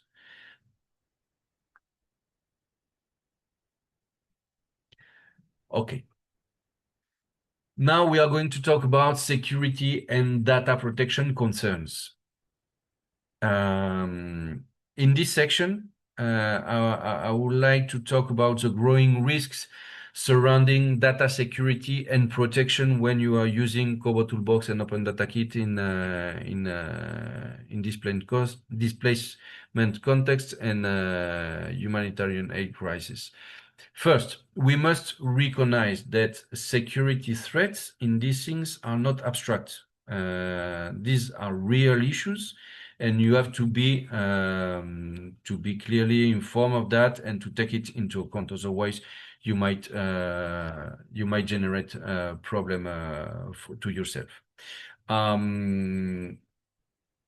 They include real risk like hacking, data theft, and even targeted surveillance by state or non-state actors. humanitarian data can be highly sensitive, especially if it contains identifying information about displaced persons or victims of violence. Second, the protection of sensitive data requires more than the password protection. Sorry. We need encrypted storage, restricted access protocols, and clear procedures for data backup, transfer, and deletion, particularly when field teams operate offline or with intermittent connectivity.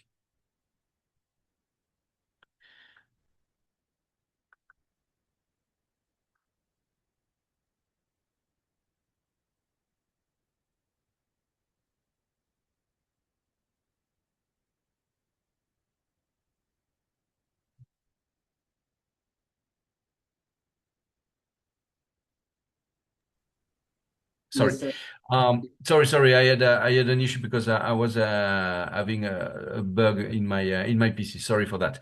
I'm going on. So yeah, you have to take this into account when we talk about the information that we are getting and how to make sure that these data are secured and under control.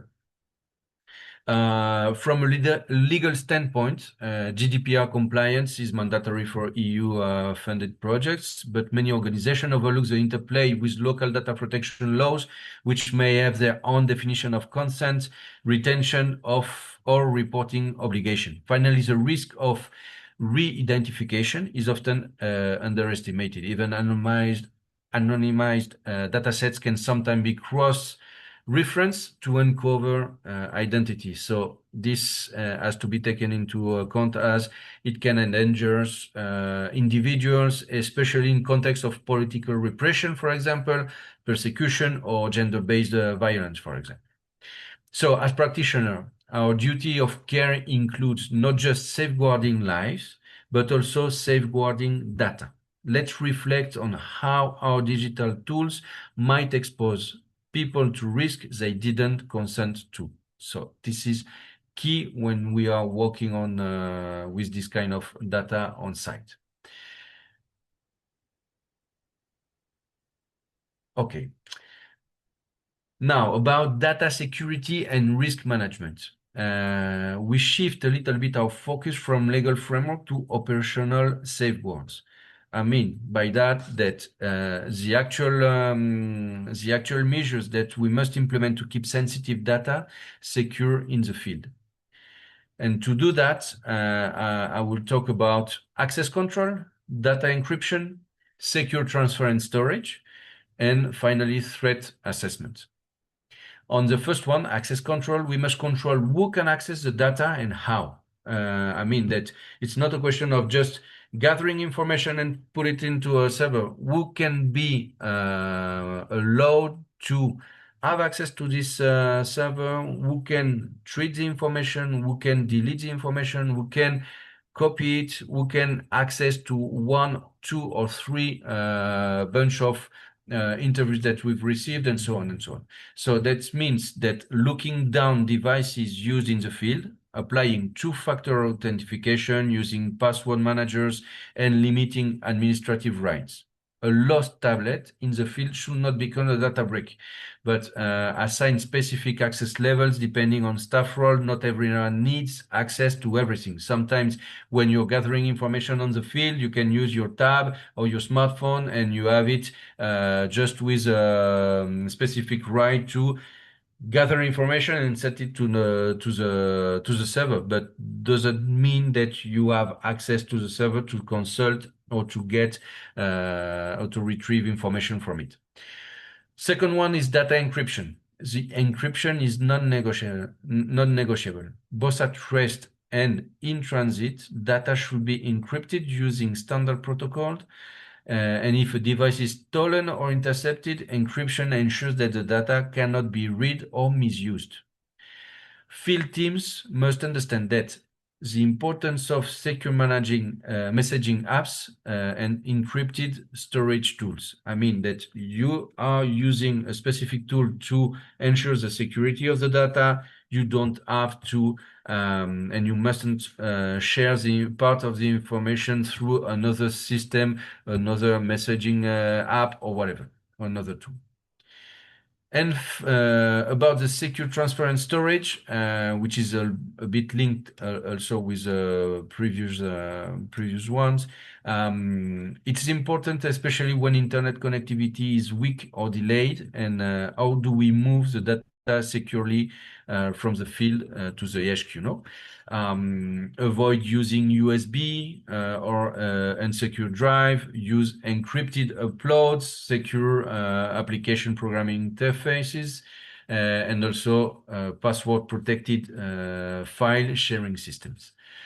Even if it means delays, I mean that it may mean that it's going to take more time, but this extra time is to make sure that you are going to be secure and safely moving your information and your data. So cloud platforms can be useful, but must be vetted and compliant to make sure that you are securely transferring and storing the data that you are gathering. And threat assessment, it's important also because you have to make sure that you conduct a regular threat assessment, particularly in volatile regions. You have to ask yourself who could be interested in this data, what will they do with this information, and based on that, you have to create mitigation strategies like deleting identifiers, delaying uploads, using remote wipe capability on lost devices, and so on. And finally, security and risk management are not only technical tasks, they are part of our humanitarian responsibility. So protecting data include and involve protecting people with who we are working with.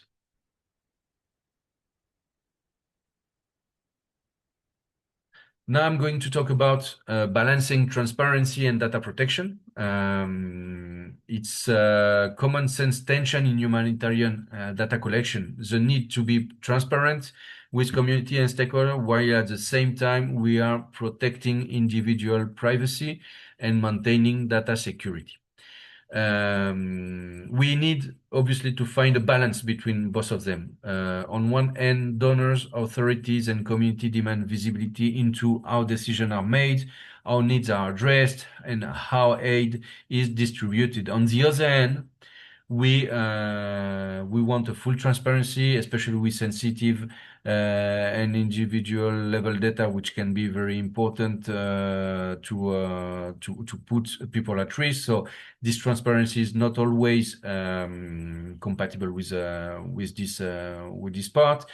Striking this balance requires clear internal protocols and context-specific judgments. I mean by that we need to know exactly what we are going to get as information, what we can share, what we cannot share, what has to be protected and under which procedures, and so on. About data anonymization and aggregation. Before sharing any data set, we must carefully remove identifiers and reduce precision that could enable re-identification. This means that we replace names with codes, generalizing location, aggregating data into safe clusters, instead of only talking about the GPS point that we took during the interview. We have to also aggregate the information through village level instead of household level, and so on. The goal of this is basically to preserve usefulness while ensuring safety. About clear communication with community, it's super important to explain in simple, accessible language how their data will be stored, will be protected, will be used, and when relevant, will be shared. This helps to build a trust with them and fosters also informed consent. It also empowers participants to ask question or to decline, even in unequal power dynamics. I mean that sometimes it's better to inform a person and that person to be well informed that she is authorized or he is authorized not to answer, instead of provoking a response that is not desirable from one of the two parts. And finally, trust through predictability.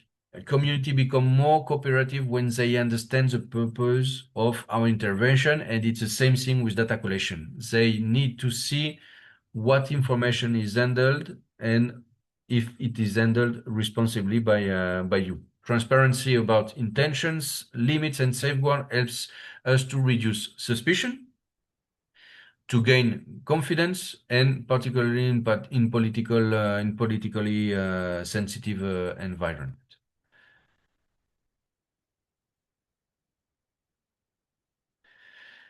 About informed consent in digital collection, in digital data collection. The informed consent is not just a checkbox that we have to make sure that we did. It's a foundational principle of ethical data collection, and in particular when we are talking and we are working with vulnerable populations. So here we can talk about 4 different points: the benign consent methods, multimedia approaches, and tracking and documentation, and finally the right to withdraw. The consent must be freely given. I mean, specific, informed, and unambiguous consent has to be found, and this is a way you have to work with that. On the other hand, in displacement settings, this means that adapting procedure, you have to avoid coercive language, you have to explain clearly the consequence of participating to the interview, but also to explain the consequences of declining to participate to the process. You have to ensure people and participants don't feel obliged due to receiving aid, and you have to show that it's not a question of if you do not answer to that, you will not be included in the aid response. On multimedia approaches, I would say that traditional text-based consent forms often don't work in contexts where you have low literacy or language barriers. Sometimes using a video clip, a pictogram, or a small audio recording in local language can dramatically improve comprehension. So it's maybe trivial to say it this way, but I can assure you that it's not so common to see it on site, but it's working very well.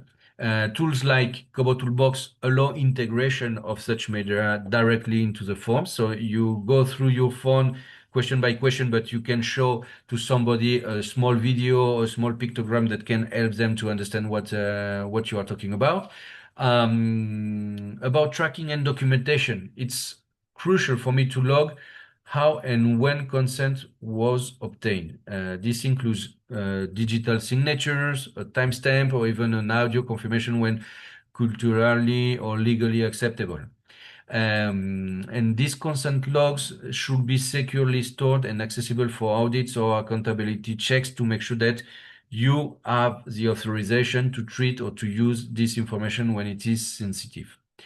And also you have to include the possibility and the right to withdraw. The participants must be informed that they have a right to withdraw consent at any time without facing any negative consequences. This includes clear mechanism for doing so, for example, a contact person or feedback line, or even after the data has been collected, they know that this key person can be contacted in order to say, okay, look, I've been participating to that, but I would like to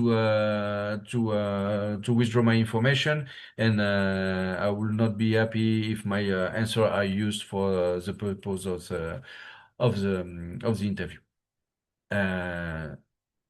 This topic is sometimes overlooked, but it is also important.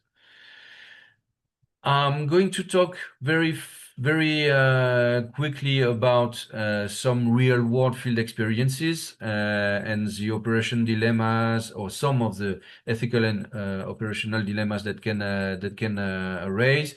As I was mentioning, each context reveals very differently how digital data collection interacts with local dynamics, risks, and trust. So it's not a general approach. It's a very specific one, and can be not so easily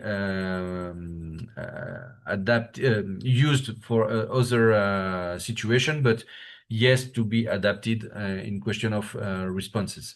For example, in Syria, when dealing with earthquake victims or conflicts victims, in shelters, assessment post-displacement, we faced a dilemma. Being precise meant collecting granular household data, but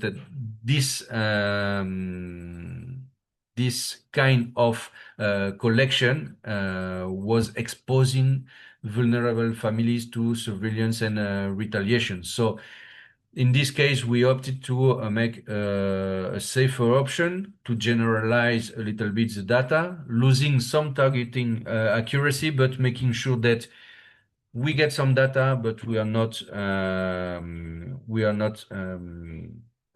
generating any insecurity or unsafety for the families and the beneficiaries. In Mozambique, for example, in a cyclone emergency, it was a rapid post-cyclone response. Community members can express some skepticism about digital tools. Some can feel that the tablets or can be used for political profiling, for tax monitoring or whatever. So it's important to stop at this stage, to start re-engaging with the community, to show them the tools, to make them understand the purpose of the survey, and to understand that the kind of information we are gathering are not so sensitive and are not generating any problem for them in the future. But sometimes it's necessary to stop, to have a meeting with the people, a meeting with the community or community representatives, and share with them the whole information we want to gather, why we do it, how we are going to do it, which kind of questions they are going to answer, which kind of answer we are expecting, and so on and so on. For example, also in Mauritania, thinking about health services in remote areas, we are thinking about introducing biometric tools or equivalents in order to deploy them and to improve patient follow-up. But sometimes some of these biometric data are very sensitive, like fingerprinting, for example, and so on, and it can raise some privacy concerns. So in this case, for example, technical failures also can lead to service delay or to erode trust. So it's important to give a step back sometimes and decide to move on with another option, even if technically or technologically it will be making a lot of sense, and it will make things happening faster. In question of, in this case, health services, sometimes you have to give a small step back and get a little bit more of perspective, and to reorientate not only the information that you're gathering through your tools, but also the way you're going to implement your activities. So sometimes these kind of issues or limitations also give you the opportunity to detect some specific problem that you have to take into account in your programmation and your activity implementation. Also, for example, in Niger and Haiti, when you are working with very insecure areas, maybe gun-controlled areas or urban areas like you can find in Haiti and so on. Sometimes the team reported that carrying tablets or visibly collecting data tools can make the staff target for robbery or suspicion. So in some area, the team had to switch to paper forms, conduct the interview discreetly, sacrificing a little bit the digital efficiency for safety. And later on, you can grab this information and include it in your digital tool. It's not the best way. It's sometimes necessary because you have to think about the safety of your beneficiaries, the communities you are working with, but also the safety of your own team. So it's a question of always looking for the balance between both things. So as a conclusion, in this case, tools must adapt to the context and not the other way around. And while you take this into account, your information, your data collection can be empowered. Also balancing accountability and operational realities. Here we can explore the structural tensions humanitarian teams face when they are trying to be both accountable and ethical while you are operating under pressure, because you have the delivery against the data protection. Field teams are under pressure to deliver results, but also they have to make sure that they ensure data protection is ensured, and this is taking a lot of time because you need to encrypt, you need to make sure that you have the consent, you have some time to make anonymization of the information and so on. So it's a constant trade-off between speed and ethics. On the other side, you have comprehensiveness against risk exposure. The more data you collect, the more insight you gain, but also the more risk you create. Because, for example, when you are collecting detailed GPS points or personal histories, you can help programming, but also you can expose these individuals to, in case the systems is compromised or there is a leak of data.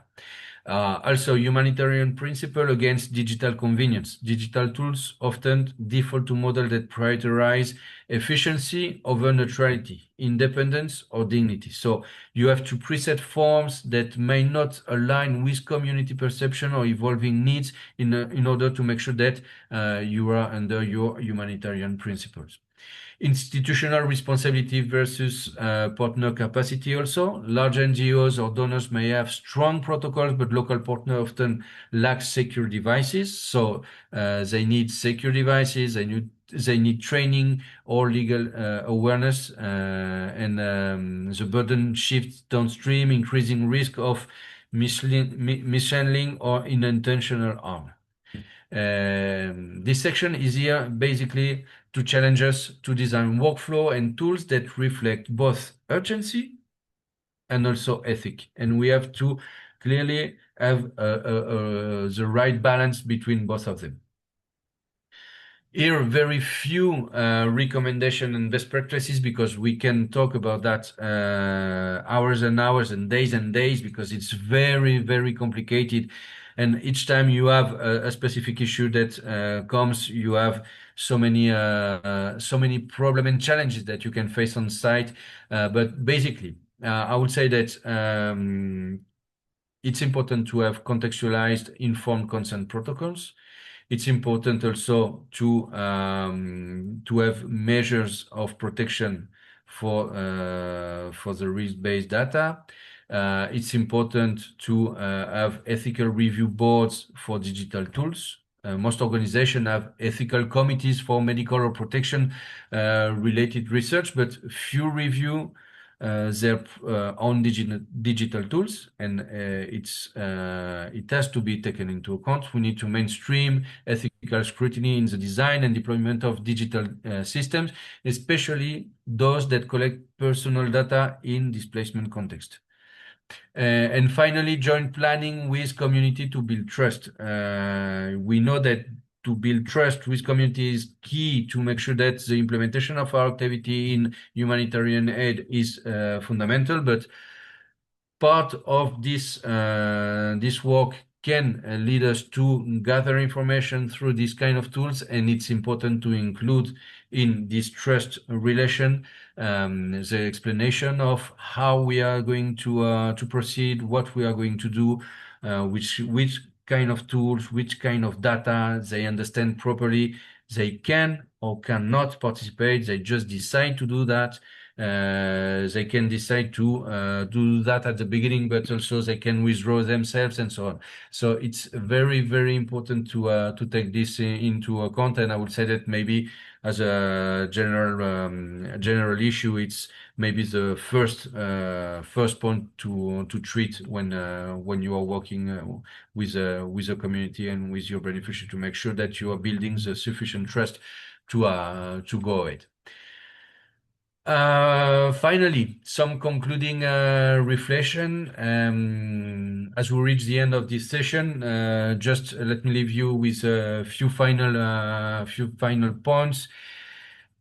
Digital tools are not neutral. We've seen that every time we use Kobo Toolbox, Open Data Kit, or another one. We are not just collecting data. We are shaping relationship, but we are also shaping the profile of somebody.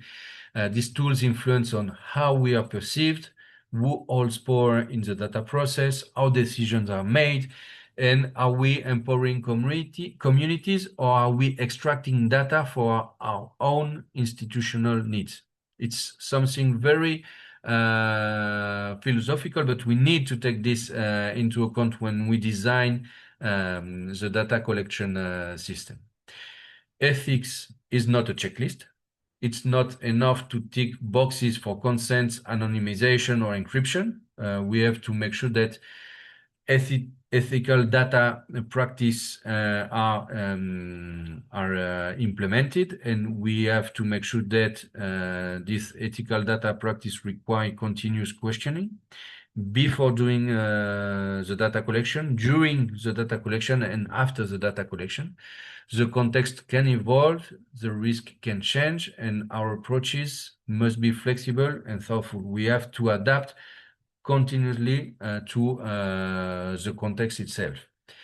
Humanitarian data practices must center dignity and rights. This includes that how we ask questions, how we store the information, and how we are going to share the information if we are going to do it. And also to make sure that affected people are not exposed to additional harm. Protecting dignity must come before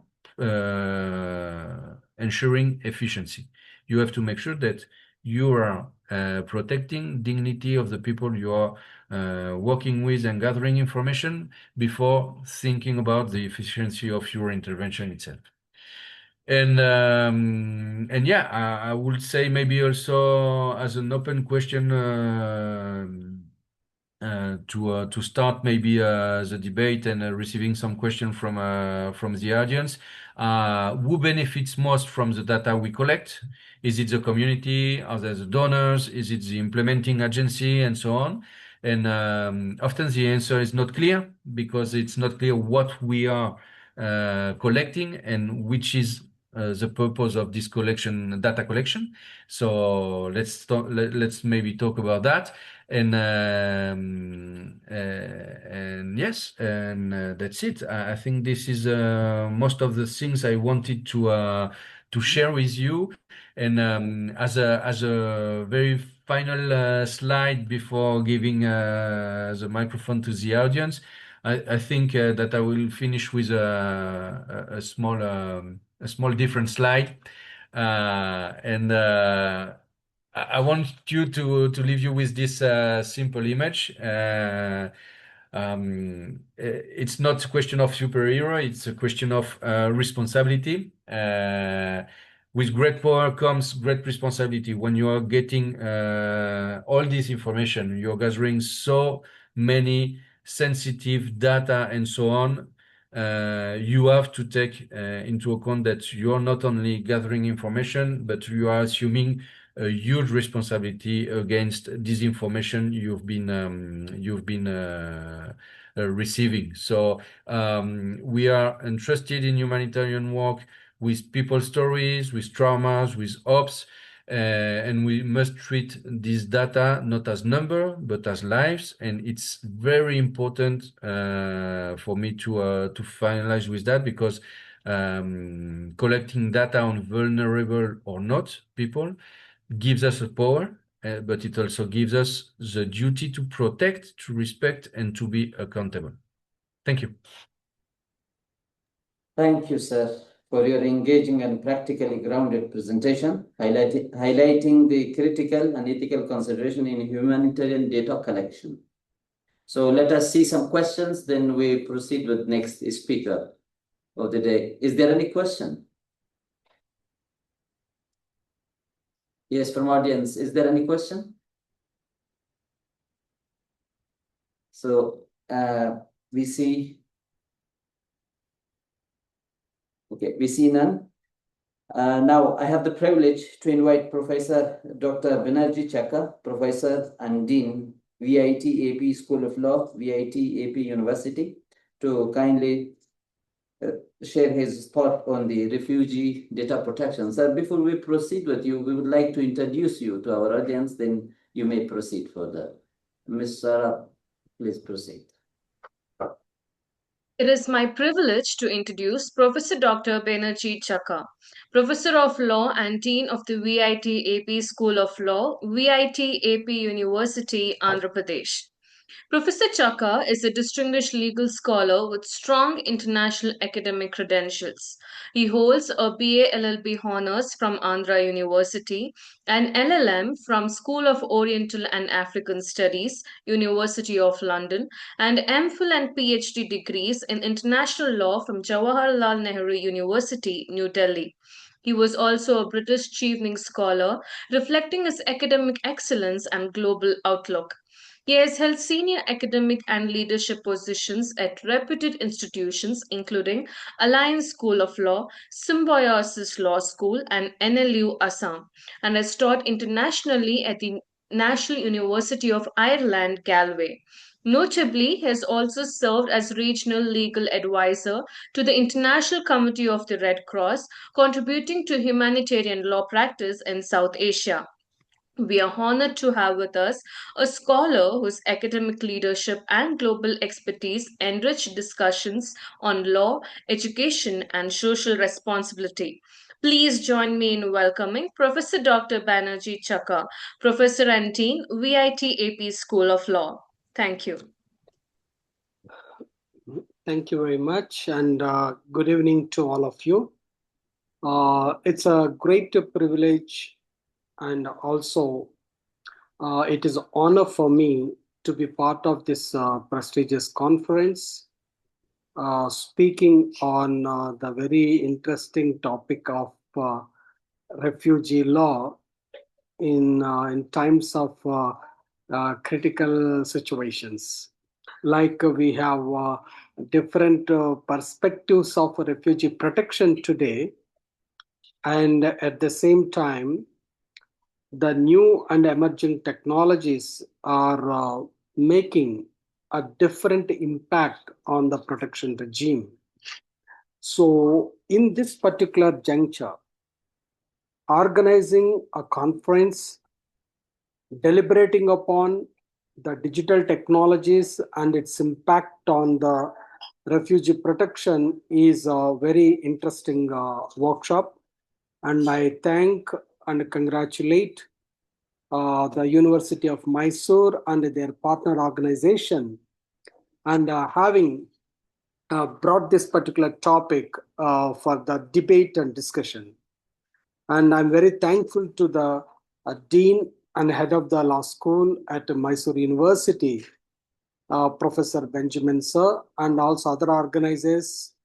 And indeed, it's a great occasion for all of us too, because we are today observing 75 years of Statute of the Refugee Protection. And across the world, there are efforts of refugee protection, and we are trying to revisit where we are today with regard to the protection of the vulnerability of refugee population and migrants.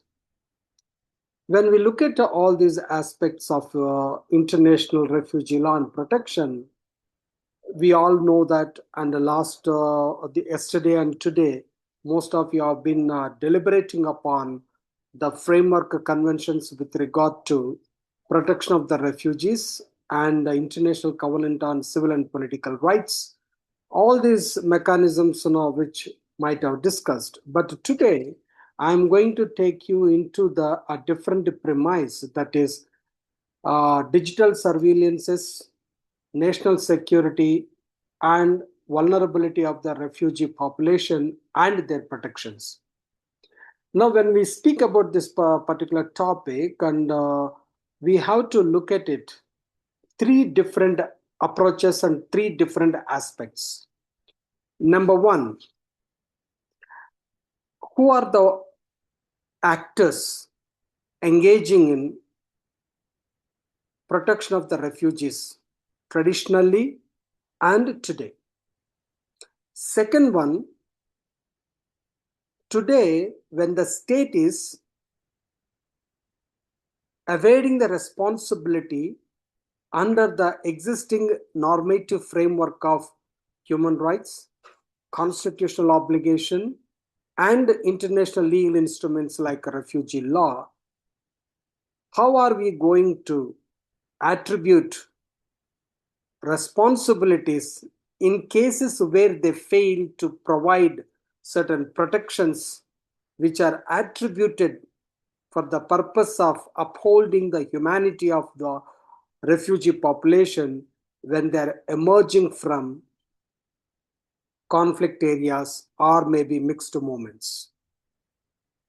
And the third aspect which we will have to closely observe, the rising of non-state actors, those who are heavily involved in controlling the new and emerging technologies, which are heavily influencing even the state and its legislative machinery and its democratic processes. So in this particular three aspects, I am going to talk this particular presentation maybe for 25 to 30 minutes. After that, we can have some discussions.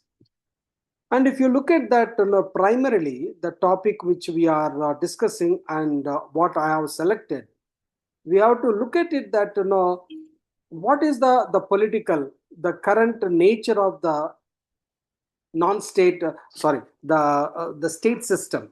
If you look at that, today we have the growth of various migratory movements, both regular and irregular.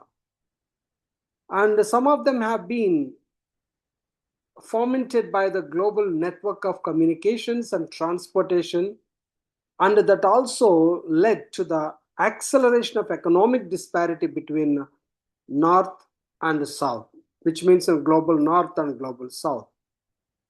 And at the same time, this particular problem is also accompanied by an increasing and forced mass exodus relating to various forms of political instabilities, massive violations of human rights, breakdown of the state, and ethnic, religious, cultural, intrastate conflicts. So if you look at that, ICRC persons, maybe yesterday they might have given some data to all of us. And when you look at that particular data today, millions of the refugees are still waiting for the protection from the state, for the basic protection of the rights of the individuals. In the midst of this, if you look at that, the states have been traditionally faced with a lot of potential threat to their internal order of mass influx of persons. But at the same time, such kind of influxes can threaten the delicate balance between the ethnic groups or pose major social, economic, and ecological problems with effect to the socio-economic stability of a receiving state. And from the perspective of the state, if you look at it,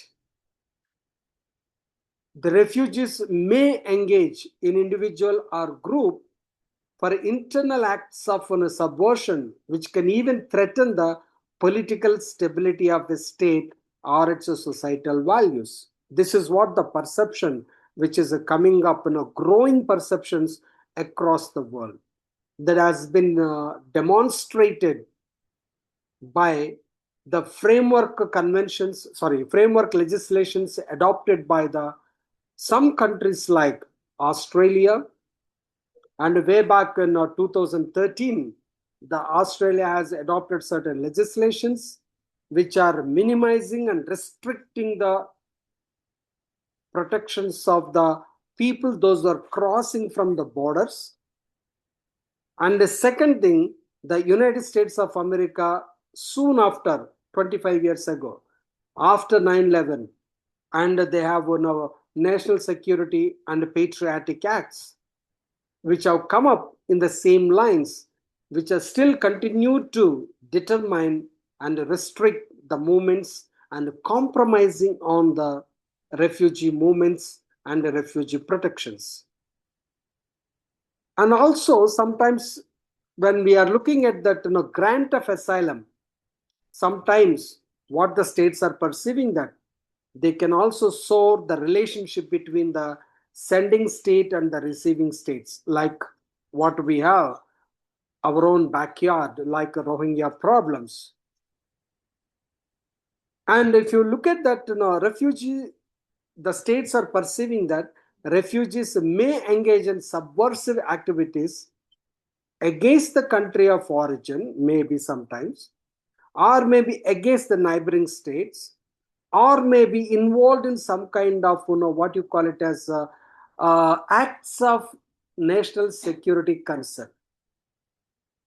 So such traditional threats have today been supplemented by the potential engagement of individuals, those who are allowed entry into the state in an organized or large scale activities which are committed by the state against the protection of the refugees and the people, those who are seeking the permission to enter into the states in the borders.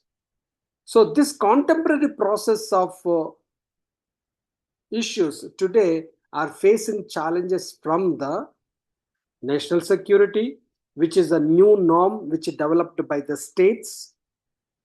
The second one, the digital surveillances, which are initiated by the states against the mass movement and exodus of the people, whether it is regular movements or irregular movements.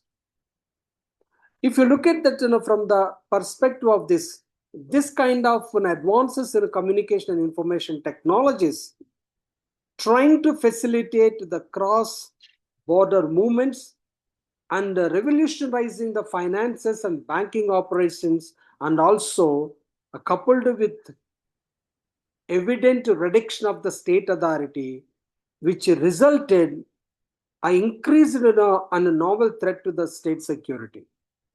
Like states perceive that these migrant population, whether it is regular or irregular, particularly the refugee population, people think that as an organized crime they may commit in the form of various things like national security perspective. They may say that's a drug trade or the trafficking or smuggling of human persons, or maybe creating the global network which able to look into that what we call it as a loosely organized terminology of the terrorism.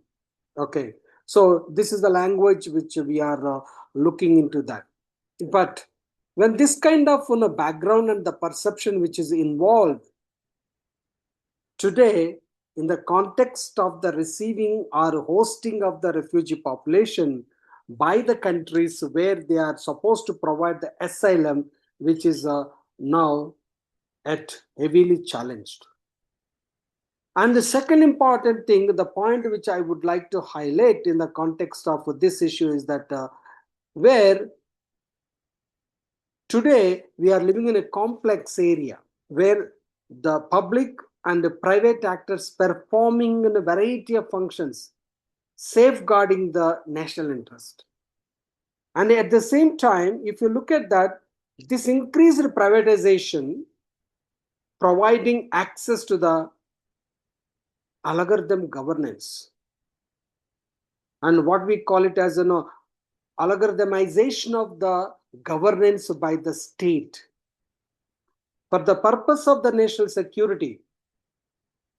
The nation states are deploying the emerging technologies such as machine learning, artificial intelligence, and modern spyware system, and they are posing such an unprecedented risk to the fundamental rights of the people.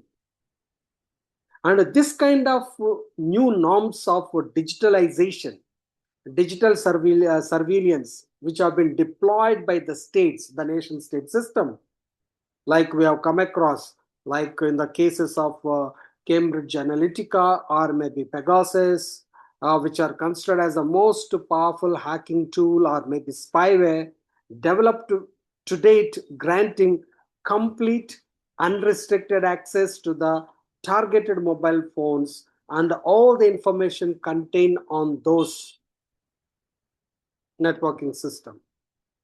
And the nation state and the governments are increasingly procuring this kind of powerful spyware and data mining and predictive tools by the private tech companies. Like we have another mechanism called Plantair. Plantair is considered to be involved in the serious human rights abuses worldwide.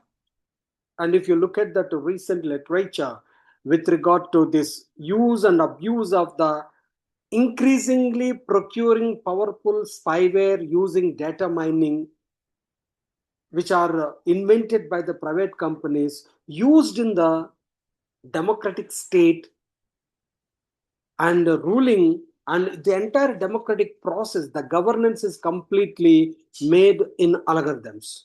So that's why we call it as an algorithm governance, digitization of the governance. And this algorithmization poses one of the complete threat to the rights of the people.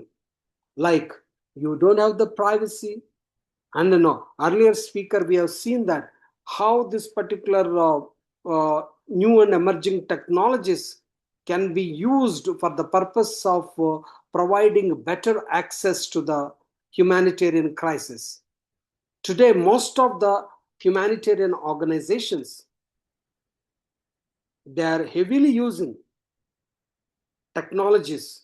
Even if you look at that organization like ICRC, International Committee of the Red Cross, refugee agencies, or maybe other international organizations for migration, they're all using the new level of technologies in order to look at that influx of the people and provide necessary mechanisms wherewithal for the support of these migratory movements, being it economic migration or maybe emerging out of the conflicts which we have discussed, and they have been effectively using, and European countries are trying to comply with even the obligations of the GDPR. So to that extent, it is very positively we can see that one. But what happened in global south countries, particularly the developing countries like us, those who are regularly receiving thousands of refugees or migratory people, then the state is now looking at to use such kind of modern spyware and surveillance mechanism and tracking the people and restricting their movement. So in this context, what is the impact? The impact is on the very protection of the rights of the individuals, the very protection of the rights of the people, those who are otherwise given a normative framework under the existing rubrics of international law, that is the 1951 convention, and followed by the protocol, and we have the New York Declaration, and the 2016 and the 2018 we even adopted the Global Compact on Refugees and also the Global Compact on Orderly Migration. So when we have such kind of mechanisms, here you can see that the states are increasingly and involving, compromising on the mechanisms which earlier otherwise protected to the people, those who are seeking the asylum because of their well-founded fear of being persecuted.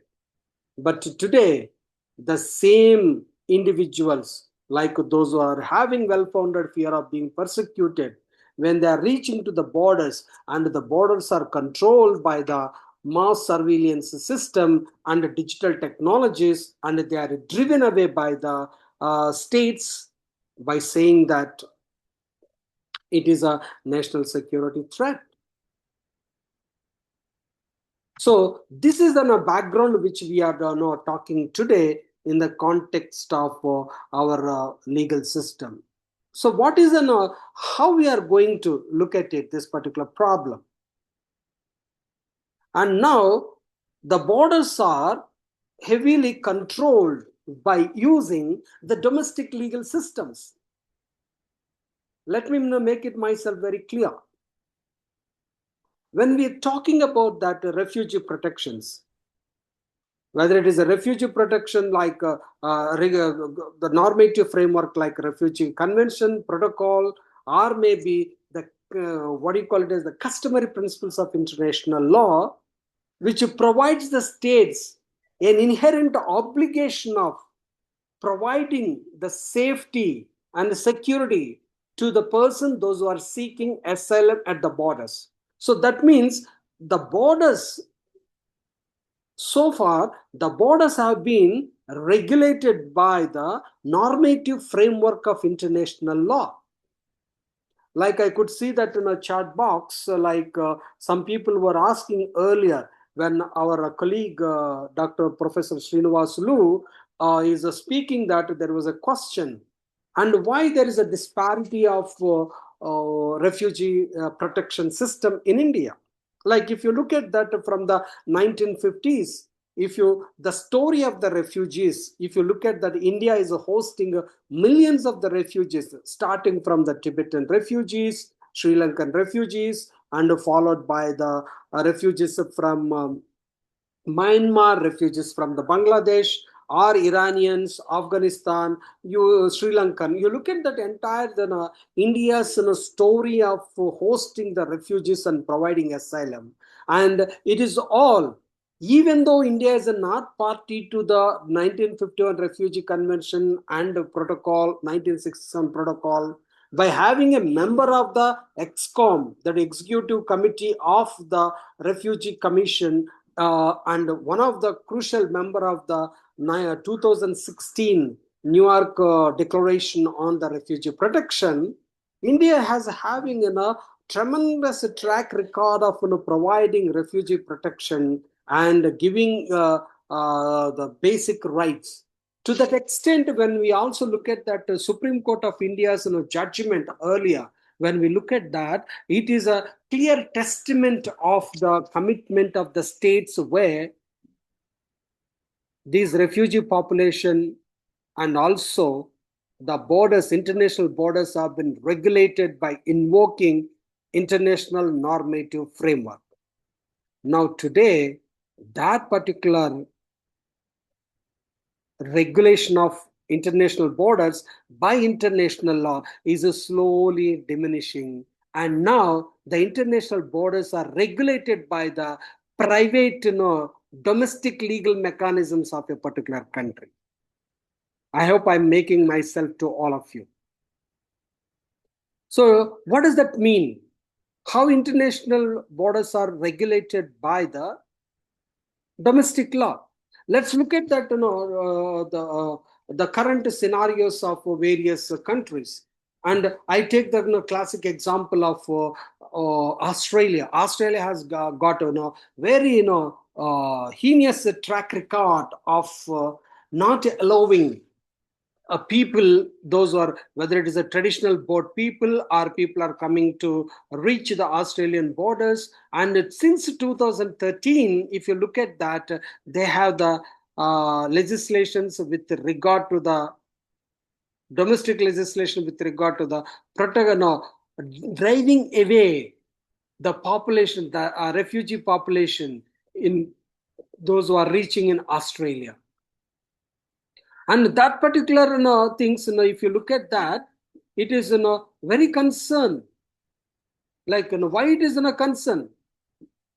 Because the Australian state, they're trying to expand its control of refugees in asylum seekers living in Australia by implementing the domestic legislation. So that means all this. Of course, if you talk about that, the national security, the state is a sovereign and they have to respect to the sovereign borders. That is the fine. But when we talk about that refugees, those who are reaching to the borders with the well-founded fear of being persecuted, what happened in Article 1 of the United Nations Convention of the Refugee Protection? How do you apply your code of behaviors or maybe domestic legislations in order to control the borders? Like if I talk about that, there is a Australia, the Scott Morrison, 2013, I'm taking the example of that. In 2013, the Scott Morrison, the Australian then Minister of Immigration and Border Protection, announced that asylum seekers reaching to their countries are the communities, those who are living in that countries, they are subject to the new code of behavior that is called Morrison Code of Behavior, which raised that behavioral protocol exclusively applied for the asylum seekers, those who are reaching to their border. Is it not a classic example of international borders and refugee protection is now heavily regulated by the domestic law rather than international law? Now, what this particular Morrison Code of Behavior of 2013 says that there should be a behavior protocol that anyone released in the community has to adhere to this, and there should be a complaint mechanism for people who are concerned about the things that are able to report the activities of the people, those who are seeking asylum. And the code was introduced under the Migration Amendment Act and Regulation of 2013. This Department of Immigration and Border Protection 2013 rules were given and they are subject to the code, and asylum seekers who travel to Australia, particularly by boat or any one of them, they are variously characterized due to the political rhetorics and as a national security, they are queue jumpers, criminals, sexual deviants, and boat people. This kind of language they were using, and they were trying to compromise on the international protection, and that is where the vulnerability of the refugee protection is increasing. Even the successive governments have also implemented the same punitive policies. Purportedly, they deter the asylum seekers from reaching Australia via sea. And this particular code of behavior, my dear friends, look at that, compromises one of the many layers of the protections which are there under the international human rights law and also International Covenant on Civil and Political Rights and refugee protection. So, for example, we have the principles of non-refoulement. When we talk about that in the principles of non-refoulement, it is considered as a customary principles of international law. and it is also considered as peremptory norms of international law, such as jus cogens, and this jus cogens principles have been compromised and dampened by the border security regulations which they are. So that is a very, very ironical and paradoxical situation in the refugee protection today. That's how the digital surveillances or domestic legislations which are hampering and increasing the vulnerability of the people. And if you look at that of course, the national security remains the sole responsibility of each member state. The nation state have that every right to protect, but that cannot be compromised. The obligations given under the international legal mechanisms where you are supposed to align with your legal mechanisms. And what we say that, security, of course, is a legitimate interest of the states. The states has the right to protect itself and adopt the policies and measure to protect its population, including all residents under its jurisdiction, whether they are nationals or non-nationals. Please remember, whether they are national or non-national, they have to be protected.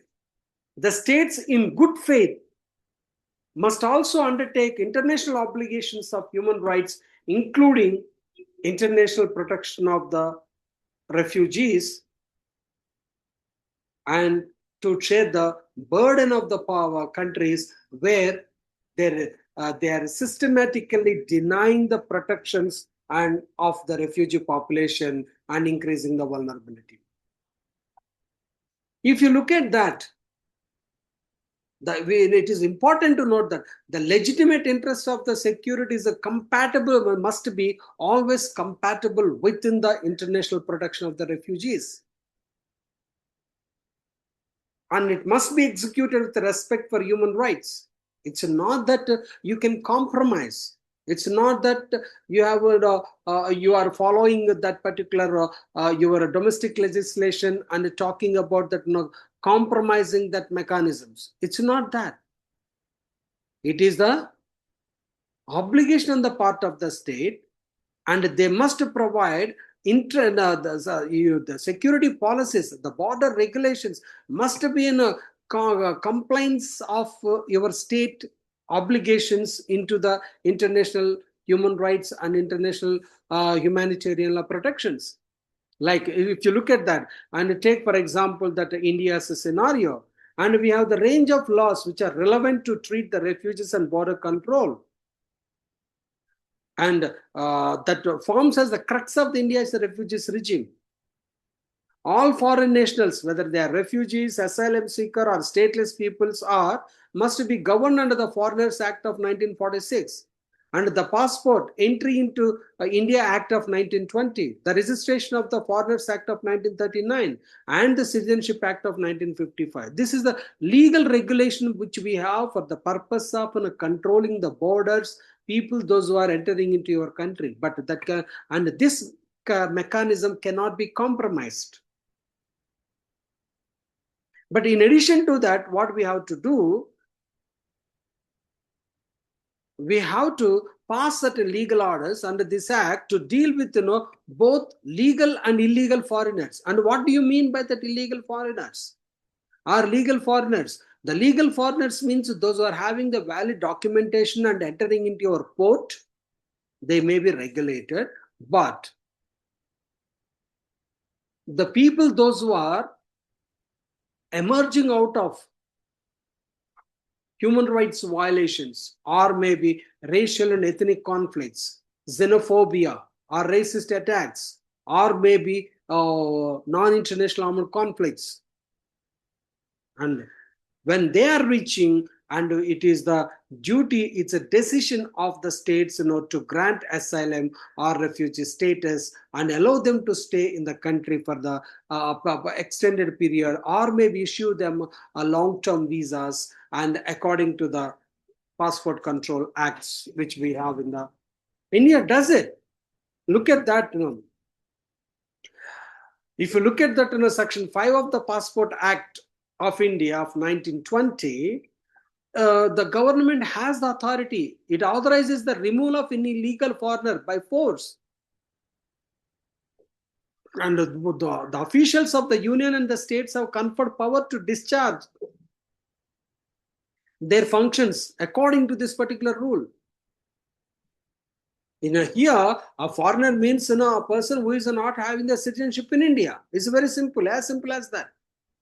But now, when it comes to that, the obligations under the Refugee Act, how are we going to address that particular problem? Like as I mentioned, India's refugee hospitality and their treatment is impressive. When you look at that historically, India has long been welcoming home to refugees from all over the world.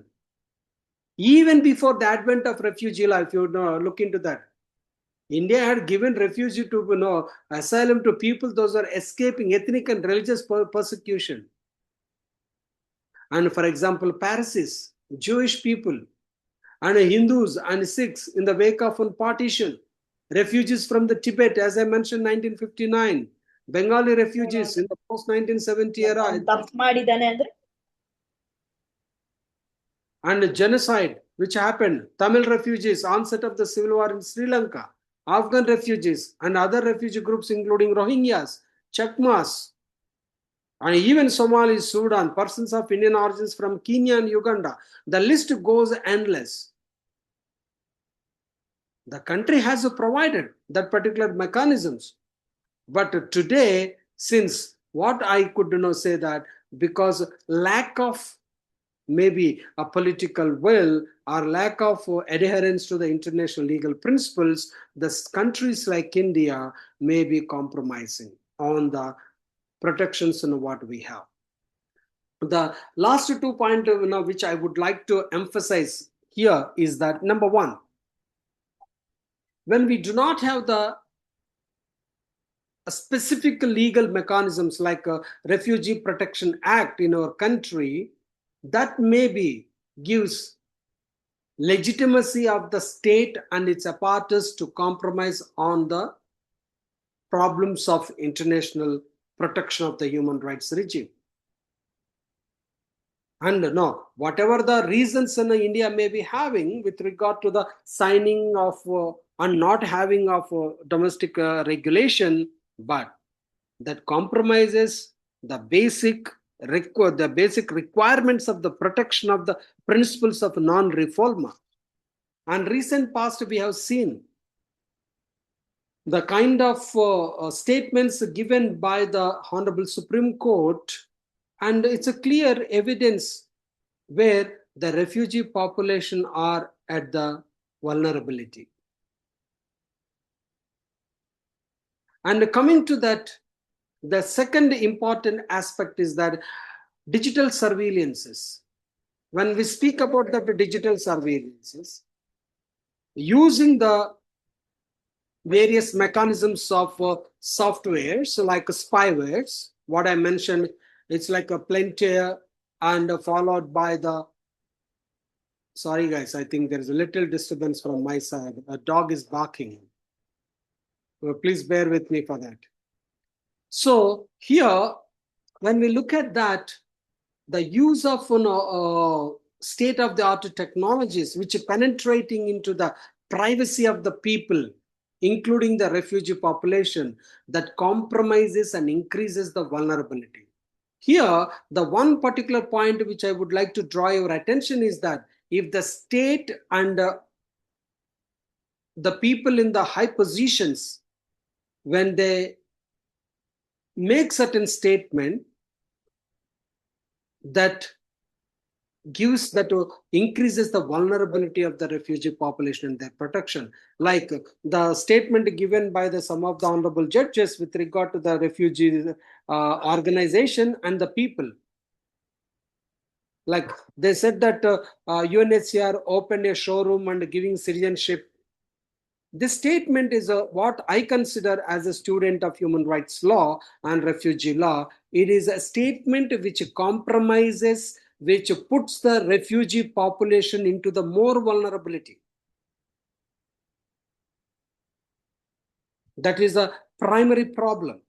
The secondary problem is that the state now imposing or maybe engaging the private entities, and the private entities are invoking the security measures for the purpose of controlling the border regulatory movement by using the spywares and malwares for the purpose of surveillance of these people that poses a threat to their right to life with dignity and their privacy. As we have seen that every human being, irrespective of your nationality or your citizenship, you must be governed by the basic principles of human rights law. And today, when we're talking about that Data Protection Act, and the Data Protection Act and the principles of privacy must comply with the obligations of international law, particularly humanitarian law and refugee law, so that the refugee population and the people, those who are emerging out of the conflict, can be protected their right. If you look at that, simple examples I can give you. When we talk about that 1951 Refugee Convention, and we have that, there are fundamental rights of the refugees and to the states. When we talk about that, Article 27, and even if you look at that, other regional conventions, the convention requires the state has the right and duty to ensure its own safety. And they also must exercise limits under the procedure which preserve both public safety and fundamental rights of the individual, those who are seeking the asylum. It's not my words. It's given by the regional mechanisms like Inter-American Convention of the Human Rights of 1986, Article 30, which speaks about that. And when we speak about that, the security implications, the international protection of the refugees, it is very clear that access to the national territory, the process of determining refugee status, the exercise of the rights and search for the durable solution, they are all integral part of Refugee Convention. If you look at that Article 31 of the Refugee Convention of 1951, it is the duty on the part of the state to provide protection to the people. And that is why it is troubling that when the interest of the national security comes and the exclusion clauses are actually being applied, even before determining whether the applicants meeting their definitional requirement, which is given under Article 1 of the Refugee Convention. So that is why I mentioned earlier that our conventions, like the border the controls today, is regulated by domestic law instead of international legal mechanisms. I think I will stop it here. Maybe if you have any pertinent questions, I'm happy to answer. Thank you so much for giving me this opportunity. Thank you, sir, for such thoughtful and enriching address. So we are looking for some questions from audience. Is there any question? Respected sir, myself Madhavendu Chakraborty from Assam University. My question is that to what extent can contemporary cross-border refugee migration be attributed to structural disequilibrium between the global north and the global south, and how do emerging technologies and data-driven governance frameworks reshape the legal protection, regulation, and vulnerability of refugees within this unequal global order? Okay, thank you very much. This is a very, very huge, the big question, and it requires at least some 15 minutes to 20 minutes a session for me. So let's look at that. I try to give that a very simple and very cogent answer. Let's look at that. Two important things. Now, the concerns of the global south and global north. When we look at that, global south and global north, and economically, when we are talking about that states, Since 2016 onwards, when we look at that, the refugee protections, what we have, some people, they call it as a soft law mechanisms and hard law mechanisms. The rigid framework of international refugee law has been systematically compromised. The narratives have been completely changed. The new norms and new narratives have been set by the not only global north, but it is followed by the global south as well.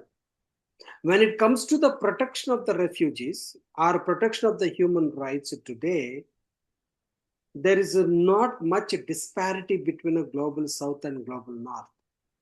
So why I'm making that sweeping statement is very simple. The reason being, number one, when you look at that, the refugee population which are emerged out of the Ukraine or the recent past, when war was going on, and the European Union community has responded as if its entire continental problem, and they have given the asylum across the Europe, including other parts of the globe, particularly in North America.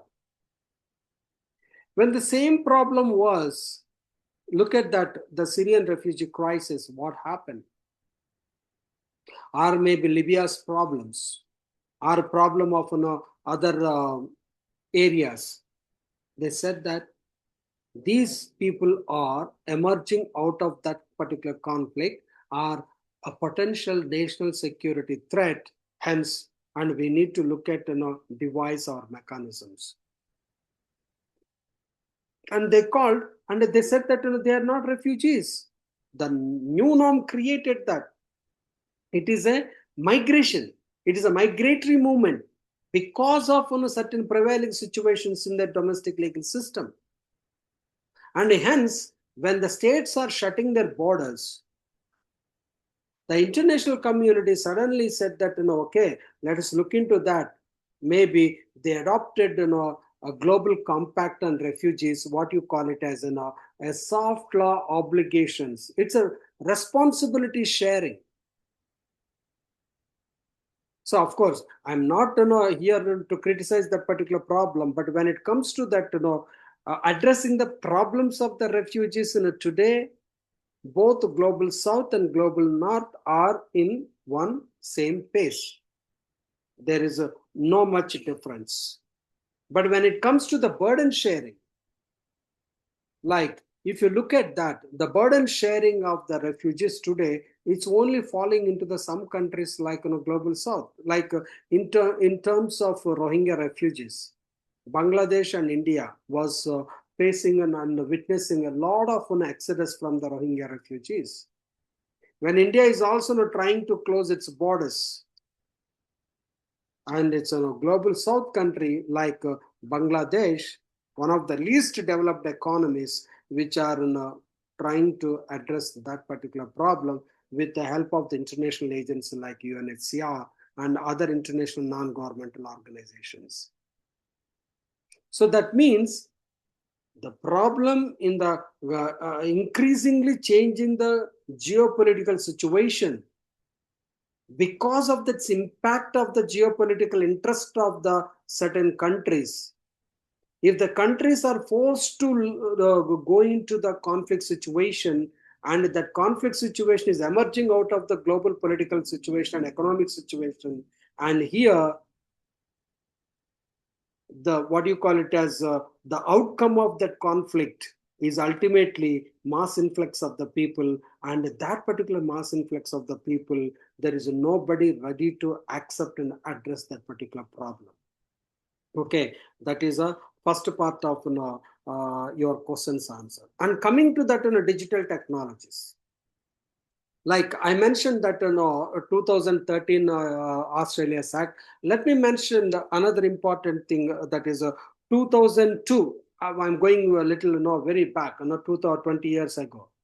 The aftermath of this global war on terror and attack on the Twin Towers, the government of United Kingdom has adopted the domestic legislation imposing the obligations on the air carriers, saying that if the air carriers are bringing any person if they are not having any kind of documentation, and it is a responsibility of the air carrier to repatriate them back. And here, the state is shying away from their obligations of controlling the borders and protecting the people, and attributing the responsibility to the non-state entities like air carriers.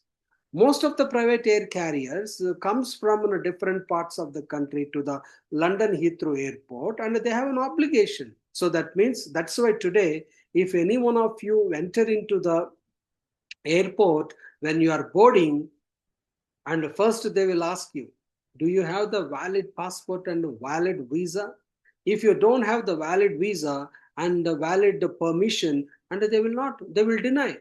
Then here, what happens to the citizens' charter of rights, air traffic passengers' rights? What happened? We have the what do you call it as Director General of Civil Aviation of each country has given, in accordance with the International Civil Aviation Organization ICAO's ruling, they have adopted certain charter of rights of the air passengers. Now, when you are going to that board air carrier, and maybe if in their perspective, if you don't have a proper documentation, and they will deny your boarding.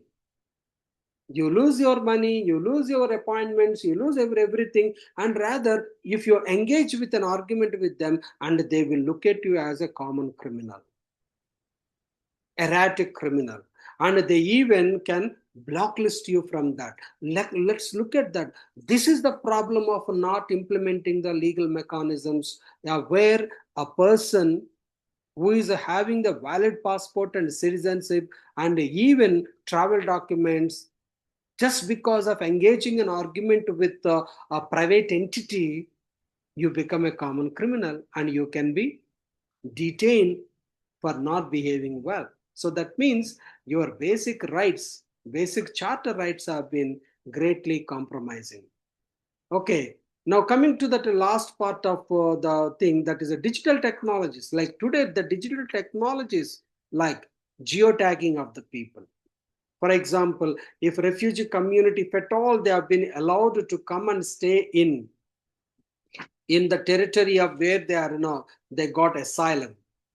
And here they were taken, biometrics, they have given the geotags, and they have been observed, they have been put as surveillance for the purpose of restricting their movement.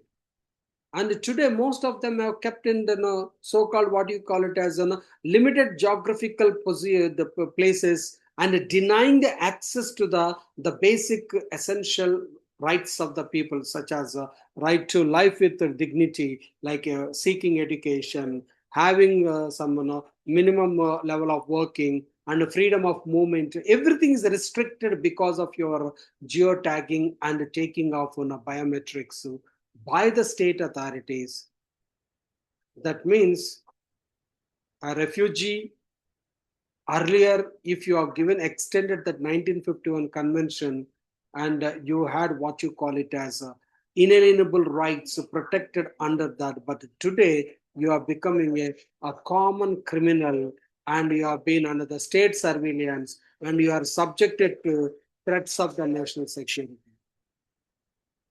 So I hope I answered your question. Thank you so much. Yes, sir. Thank you so much. We shall proceed further because we are running out of time.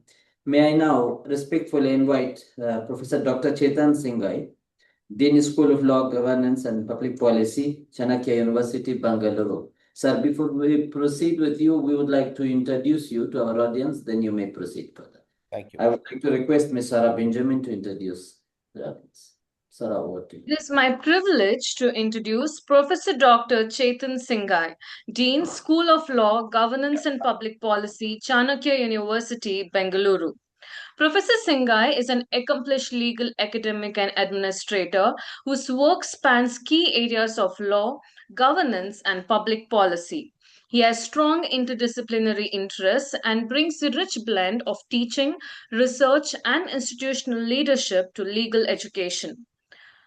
At Chanakya University, he has played an instrumental role in shaping academic programs that connect legal knowledge to real world policy challenges and good governance practices.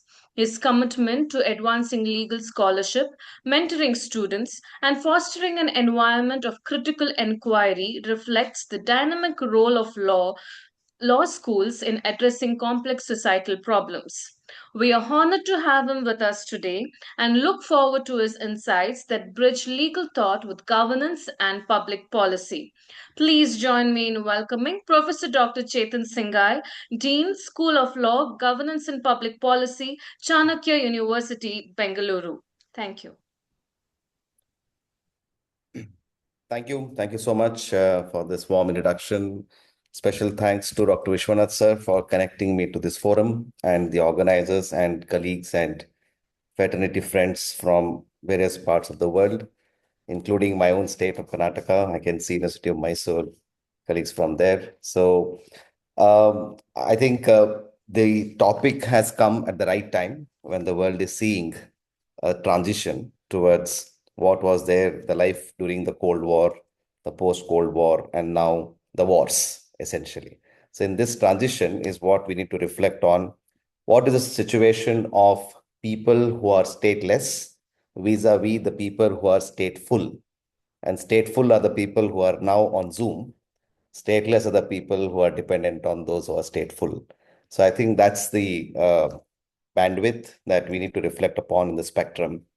Now, I want to anchor my thoughts on the larger theme of governing refugee data futures in Global South. I'll bring in three components. The legal protection part, I think most of it already has been discussed yesterday and today, but focus more on the policy power and the digital governance component.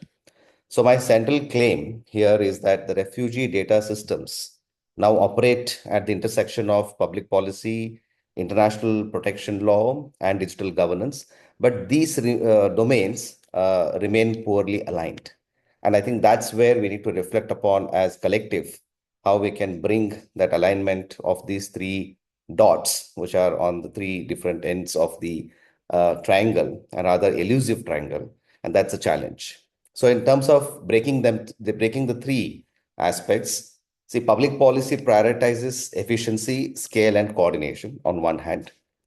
International law and other aspects prioritizes protection, consent, and also very importantly, the non-refoulement, right? So refoulement has become the order of the day, unfortunately, in today's world order systems that we're talking about, whether it is Venezuela, whether it is Greenland, taking such kind of examples, and also the pushback that we saw in Hungary, where the refugees, actually there was a barbed wire across the country to keep the refugees away. So refoulement is emerging to be a sort of a norm, but also we should be optimistic about the fact that non-refoulement also has continued to be the order of the day in a way, but lying between obligation and morality in this spectrum, right?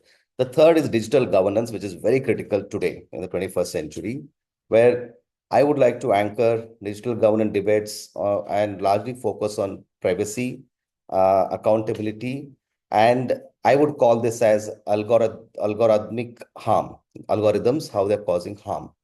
So the problem is in the context, that is the global south. So in refugee context, especially in global south, public policy logics dominate, no doubt, while international law and digital governance safeguards lag behind. Because public policy tend to get much more macro view, but whereas the international law and digital governance safeguards are limited in terms of aligning with that macro view at the micro level. So this echoes a very famous scholar, David Lyon's warning that surveillance is not merely a technological phenomenon. It is a social process that shapes power relations.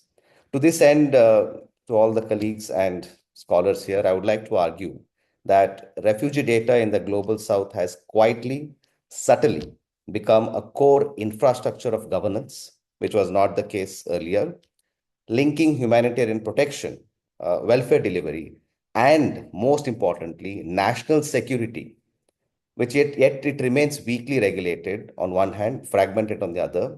But more importantly for us here on this forum, it is highly under-theorized, right?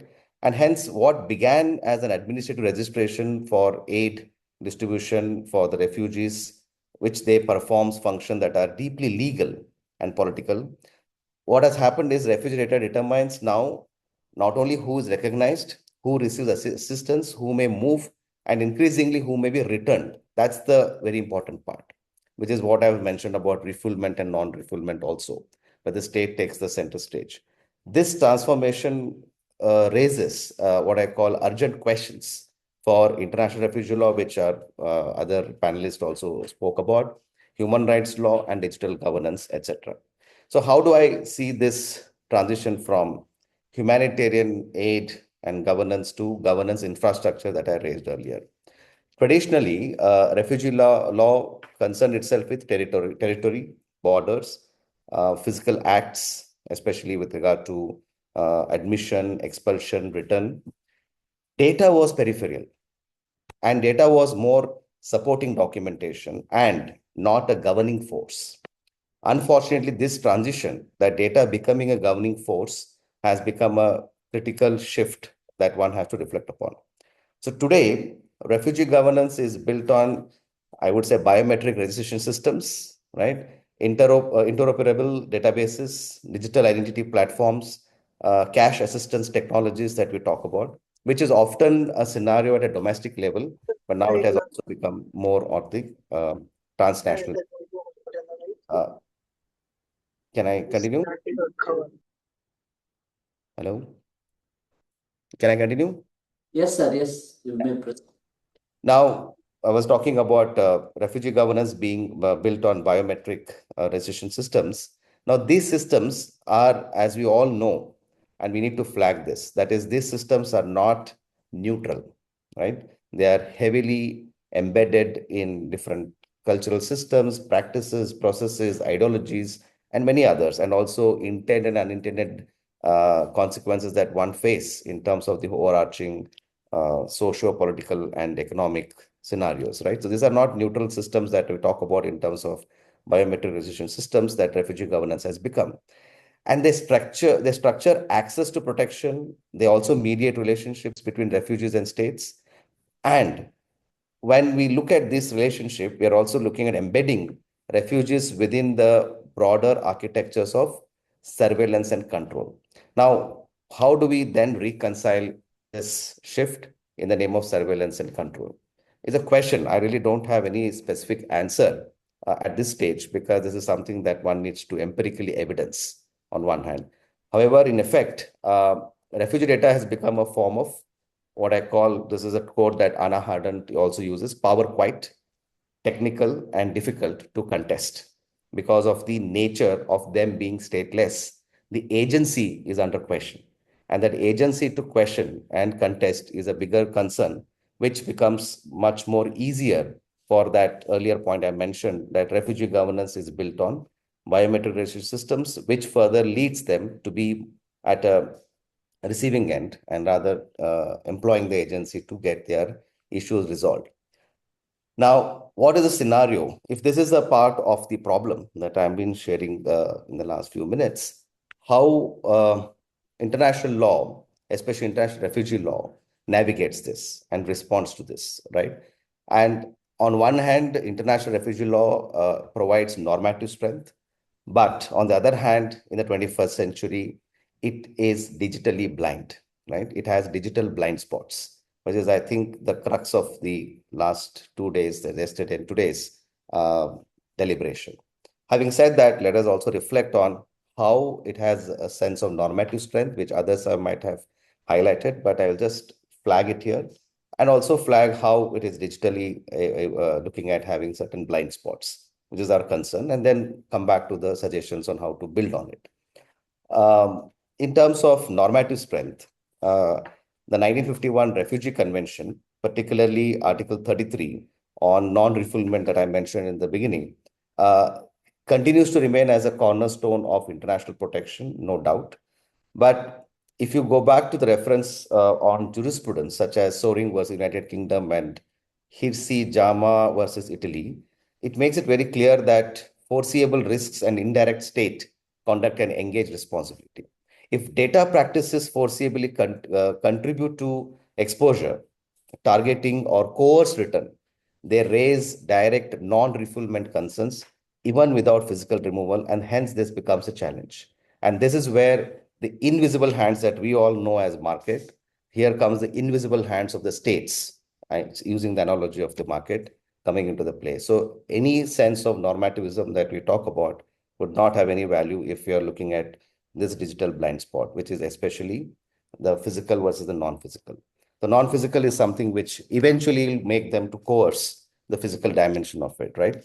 So we are always looking from the top to down, or bottom, top to bottom, but bottom up is also very important, right? Hence, how do we see this from human rights law and refugee data?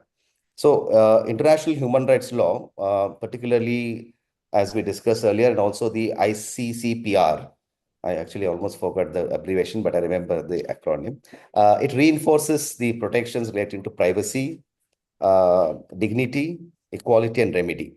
Now, there are many such cases that one can refer to, whether it is S. Dot and Marper versus United Kingdom, and Digital Rights Ireland affirms that biometric data and digital records fall squarely within the scope of these protections, right? But do we really interpret it in that way is a larger question. So the jurisprudence behind such case laws that I just referred to creates tension between privacy rights and state security, impacting digital rights jurisprudence globally. But as I again repeat and reiterate, state security tends to trump privacy and other dimensions of the rights that we talk about.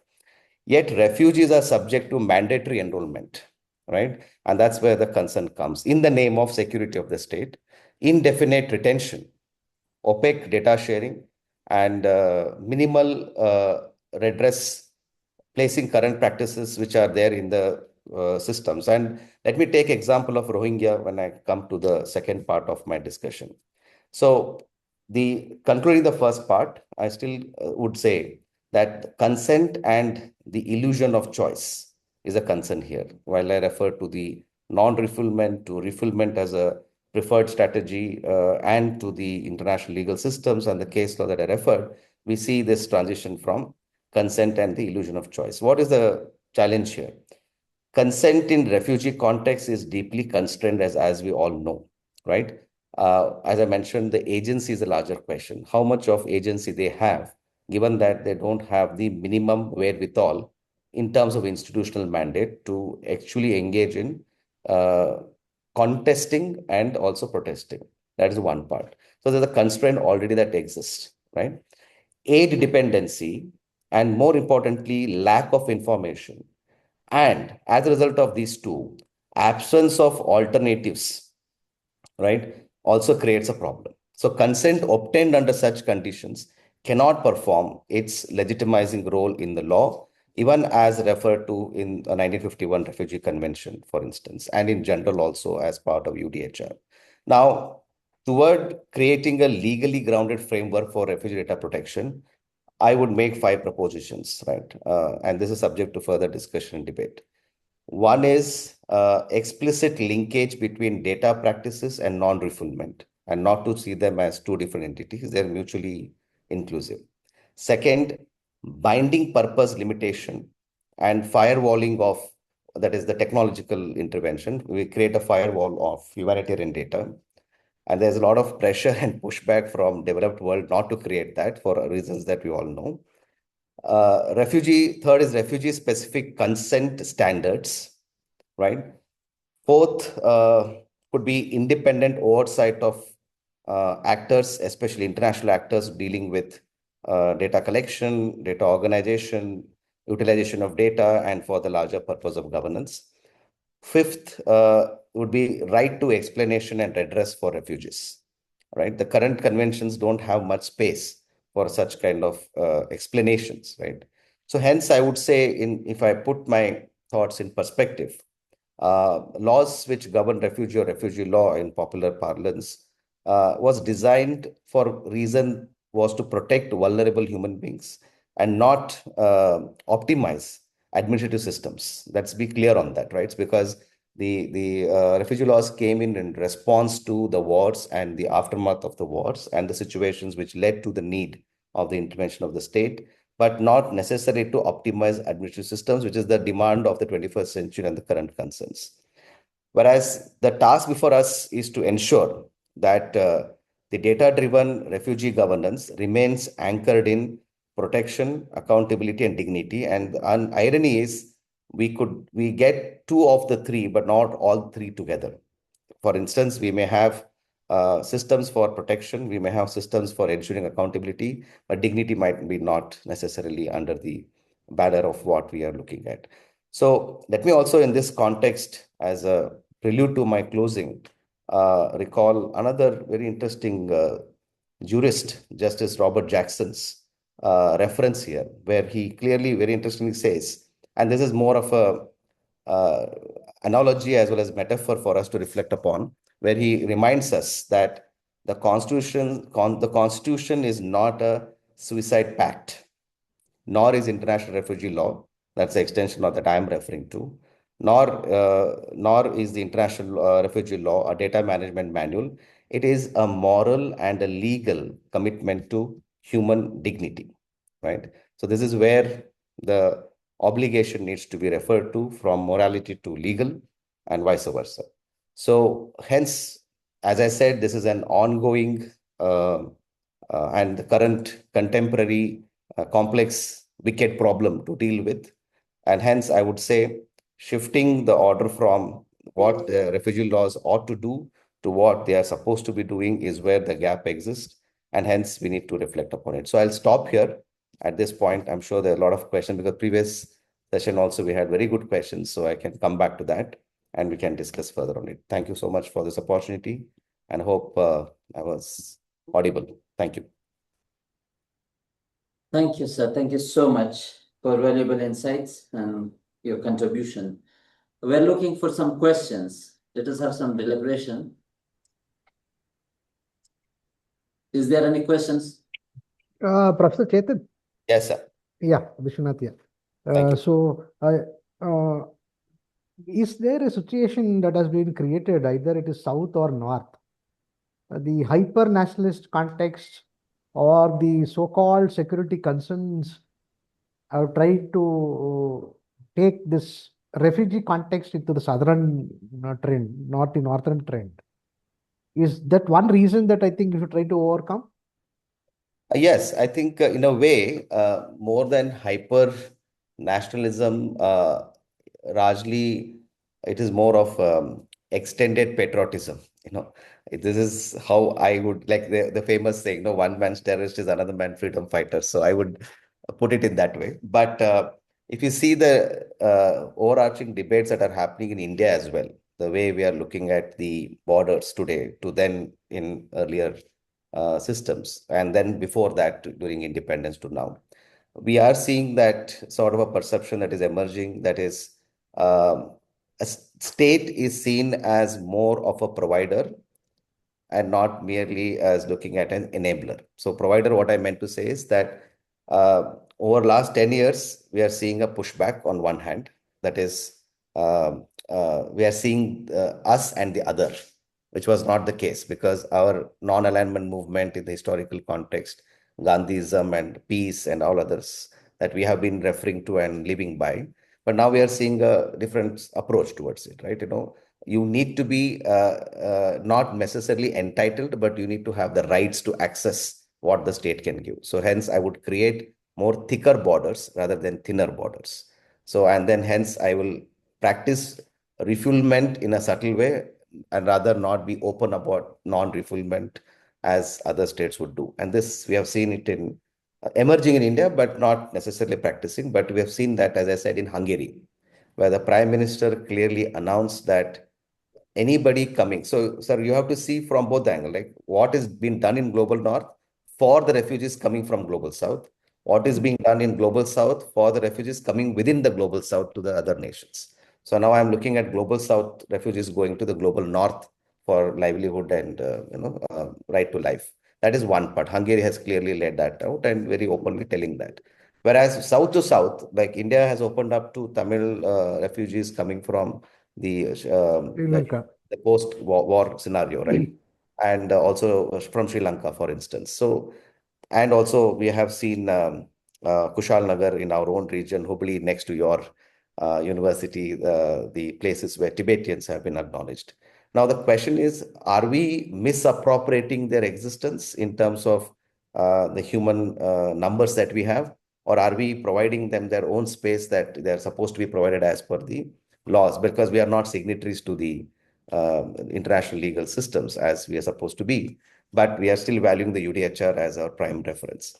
So south-south, I don't see much of this happening, but south-north migration that is happening, refugees, is becoming more of this hyper-nationalist that you referred to. So south-south is still in the emerging mode.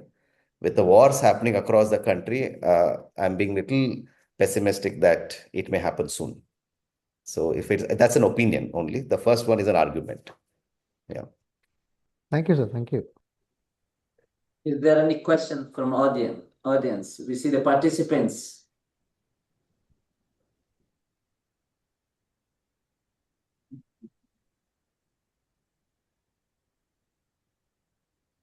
I received some questions in my WhatsApp. Okay. Yes, there is some question. Is there? No, I don't see. Okay, right. On my chat, but please read out, sir, if it's there.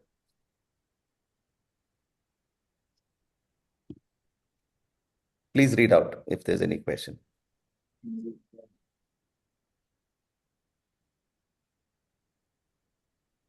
Okay, right. There's no question. They have put a message with there. They have not shared there. Right. We shall move to the next speaker of the today. I have privilege to invite Professor V. Vijay Kumar, former Vice Chancellor, National Law in Institute, University, Bhopal, and now Professor of Eminence and Advisor, School of Law, Ramaya, University of Applied Science, Bengaluru. Before we proceed, we would like to introduce Sir, and I think he has not joined due to technical reason. Yes, it is there. See. And Ms. Sarah, you may proceed with the introduction of Sir. Let us see. It is my honor to introduce a distinguished scholar and veteran legal educator, Professor Dr. V. Vijay Kumar, Professor of Eminence and Advisor at the School of Law, MS Ramaya University of Applied Sciences, Bengaluru, India. Professor Vijay Kumar is an internationally respected legal academic with a long and impactful career spanning several decades. He previously served as a Vice Chancellor of the National Law Institute, University, Bhopal, and as a Vice Chancellor of Dr. Ambedkar Law University, Chennai. Before these leadership roles, he was a senior faculty member at India's premier legal institution, the National Law School of India University in Bangalore. His areas of expertise include constitutional law, administrative law, human rights law, laws of elections, refugee law, and humanitarian law, domains that reflect a deep commitment to justice, democratic governance, and the protection of vulnerable populations. He has also held the UNHCR chair on refugee law and has been closely involved with legal education reforms and policy initiatives at national law schools. Beyond his academic specialization, Professor Vijay Kumar has been a distinguished visitor at numerous universities and served on key academic and policy boards that shape legal education and governance frameworks in India and beyond. His contributions, whether in curriculum development, institutional leadership, or scholarly discourse, have consistently demonstrated a blend of intellectual rigor and practical relevance. We are indeed privileged to have with us a scholar whose distinguished career continues to inspire legal educators, researchers, and students alike. Please join me in extending a warm welcome to Professor Dr. V. Vijay Kumar, Professor of Eminence and Advisor, School of Law, MS Ramaya University of Applied Sciences, Bengaluru. Thank you. Yes, we need to wait just for 2-3 minutes. There is a technical issue, so I will join. So before we proceed with sir, is there any other questions?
Hello, good evening. Can you hear me?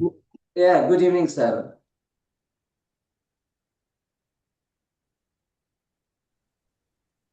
Sir, good evening. Sir, we have already introduced you to the audience. You may proceed, please. Oh, okay. Okay, thank you. Yeah, welcome, sir. Right. Right. Good evening to everyone present here. I would have appreciated if it was a physical interaction. I also see Vishwanath here. Right. Namaskar, namaskar. Because nowadays online methods they are self-defeating in purpose, Yes. right? And it is such an interesting topic that everyone would like to know the developments, particularly in this area where there are too many stakeholders and too many issues involved in this particular area. So, as this Mysore University is organizing this virtual conference, international conference on legal dimensions of refugee data protection in the age of technology. As an individual, not as a former professor who was holding this UNHCR chair on refugee law, because my notions are always little different from what the UNHCR dictates, because I try to understand international law in a perspective that is a little more practical than philosophical. So UNHCR had certain philosophy, no doubt about it. That is why the institution was created, but the ground realities are entirely different. So therefore, we are speaking on an issue which is very, very important: the refugee data protection in the age of technology. I would have modified the topic a little: refugee data protection in the age of changing technology. That would have actually explained the situation, because the moment you think about the law, I think much of the developments have taken place or would be taking place in technology, and making the regulations a little meaningless or irrelevant at times. And therefore, my first initial observation is that law is always lagging behind the ground realities. And here it is technical realities. So therefore, the moment we try to fill the gap with law, rules and regulations, I think technology changes and therefore the gap increases. Now let us keep this point in mind and then look at the developments that are taking place world over in this limited area, keeping in mind the technological innovations on one side and the international developments on the other. I think it was in 2025 September, the UN passed a resolution, and then I think it is about digital policies world over. I think first time possibly the United Nations members would like to come together, and they spoke a lot about the ethics in the area of artificial intelligence, equity between the developing and developed states, and the ability of other nations to, what you call it as, provide assistance to those states which are backward in using or taking the benefit of artificial intelligence. Now, the second proposition I would like to begin by saying, I read this, it is a WhatsApp message which is going around, and I hope all of you would have received it. While intelligence is becoming artificial nowadays, right? I think the what is called as the mistakes committed by the individuals, the stupidity of the individuals will remain original, right? So therefore, we have to appreciate this as well. I'm sorry, I'm just using the technological information available over the web without verifying whether it is right or not. Now, let me just come to the major proposition that the refugee protection in general, as what I have seen till I was teaching this course up to almost 2010 or 2012, was entirely different ball game. Now, with the technological innovations, the refugee protection takes a different route altogether. It is in this regard, the protection, the additional protection given to the refugees, particularly the personal data protection of those claimants, right, is very, very crucial. And I will also explain what are the recent developments vis-a-vis the developed nations that have been receiving refugees over a period of time, what happened to them. So we need to take a holistic picture or the realistic picture of what is happening, right, in this scenario in the world over. And therefore, the term refugee protection basically involves a very vast legal, social, and political data, right, which were very difficult to obtain, and even if you obtain, very difficult to verify, right? And that is why we have taught many case laws, judicial decisions of many developed nations where they give some wrong information and get into the other countries, and they find it very, totally wrong information that they have provided, and they try to evict them, and then it becomes a different issue altogether. So therefore, it is very difficult to obtain earlier, but very easy to get them in the AI era, right? Because everything is now open, and that is why you will see high profile people, they don't keep these high tech mobile phones at all, right? So that they need not be, or they should not be tracked, by the information regime. And therefore, this is also taking place side by side. And these data, the political, social, economic, right, and legal data obtained from various sources complicates the issue further, right? But these data received or to be collected are necessary to check the reasons for the flight, the countries or territories transited by them. Because there is also, when I use the term transited, there is also another group, right, which takes the people from one port to another port by collecting huge amount of money and throwing them near the shore, or sometimes even making the vessel drown in the open sea. All these things are happening. The human smuggling is also part of that. So the way that they transit all these international borders is equally important. The reasons for the flight, the countries transited by them, the legal regime in the sending state to understand whether they really are necessary for the determination of the status, and the legal regime in the receiving state, right? Now, with many countries, or I would call it as refugee receiving countries, like the US, UK, European Union, and others, the data becomes very crucial for them today to reject a large number of claimants at the threshold of entry, and now it is possible for them to check the data at a later point of time, even if they are admitted and they are thrown out of these states, in groups, in large number of, people, right, who have been admitted, but now they found, it is difficult for them to accept them and send them back.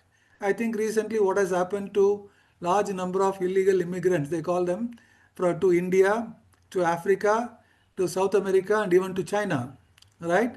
Flights were carrying all these people back to their respective countries where or which they fled some time ago. So this is something very important, because all these things are possible because of the access to the information about their the refugees' wherewithals, and that is one among the reasons why these nations are doing this, right? Returning them to their state of origin, right?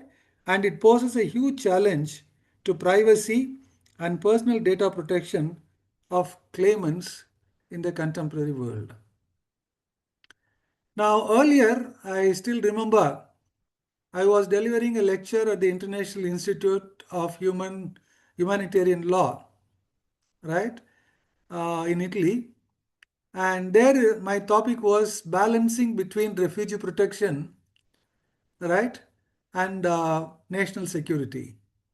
Now, two extremely sensitive topics, national security on one side and the refugee rights on the other, right? And you are supposed to balance between these two. And today, I hope the same logic continues in a different format. The national security of the receiving states on one side, and the human rights of the claimants, whether they are called as refugees or internally displaced or immigrants, illegal immigrants, whatever title one may give, or asylum seekers. I think this seems to be a changed topic, but with the same vigor. The national security of the states concerned on one side, and the human rights of these refugees, particularly the personal data of these refugees, which are very, very necessary or very, very essential for the states to accord them the entry, regularize their entry, legalize their stay, and then particularly grant them, rehabilitate them, give the necessary relief, and also take them there as permanent citizens and things like that. So therefore, ladies and gentlemen, data protection in international refugee law centers on safeguarding highly sensitive personal information of vulnerable individuals, vulnerable claimants, right? Primarily through the guidelines from UNHCR, which I would like to spend some time more little later as to what is happening and what UNHCR is doing, and the International Organization for Migration, which emphasize more on confidentiality, purpose limitation, consent, and do no harm, ensuring data isn't shared with persecutors, and balancing humanitarian needs with privacy rights, especially with new tech like blockchain. The key principles include transparency with refugees about data use, security measures, and respecting data subjects even while enabling aid delivery. I think a whole lot of issues are involved in the different aspects of the flight of the refugee from the state of origin via various state borders or the vast oceans, the receiving states, initial aid and assistance given to them, relief given to them, and accommodating their needs at a later point of time by the states. Therefore, ladies and gentlemen, the increased databases of claimants for admission based on the needs of the receiving states. I would like to use this opportunity to make a mention about it. The receiving states had their own agenda, political, economic, social as well. Many of the Western countries where the population growth diminished over a period of time, and they had the necessity to maintain what you call it as optimal population. That's number one. Number two, they needed what you call it as a large number of workforce, which is not locally available, and therefore they were using this refugee law in one way or the other to accommodate them and to demonstrate to the whole world that they were doing something philanthropic, right? Doing something good to the people, but ultimately the real color of these nations get to see in the recent past, starting from Australia about 2 decades ago, to what you call it as the present developments in the US, Canada, UK, and the European Union. So therefore, friends, we need to keep this in mind that the area or the scope for the refugees successfully claiming refuge elsewhere is diminishing. It is in this context, if somebody claims and somebody insists or somebody focuses more on the data protection, I think the states are not willing to accept them. So there is a huge conflict of interest between the national interest and the national security of the receiving states, and on the other side, the demand for the data protection of the refugees, right? And which the primary organizations involved, the UNHCR and IOM, right, gives some idea about it. I was going through before, when I accepted this, this morning I received a reminder call that I have a presentation this evening. So I just went through some of the documents and also looked at the UNHCR policy on data protection as well as IOM's policy on data protection. They are all very beautifully drafted. Ladies and gentlemen, drafting skills are extraordinarily brilliant, no doubt about it. How far and to what extent they are practicable or implementable is a huge challenge, right? Because there is a possibility at every level. They have to pass on the information which they receive to different agencies within the state and different agencies outside the state, because it is the national security, not when they land in the respective nations, but even before they come, they would like to verify everything. So therefore, when the data passes from one hand to another and ultimately to the judicial decision makers, I think too many changes of hands of data is not very safe, right? I'm telling this because the human frailty is such that any point of time, if it leaks, that is the end of it. Whatever the state is trying to do, I think is one aspect of it. But in spite of all these things, data leaks do take place, and data accountability and other issues are all slowly coming into picture, right?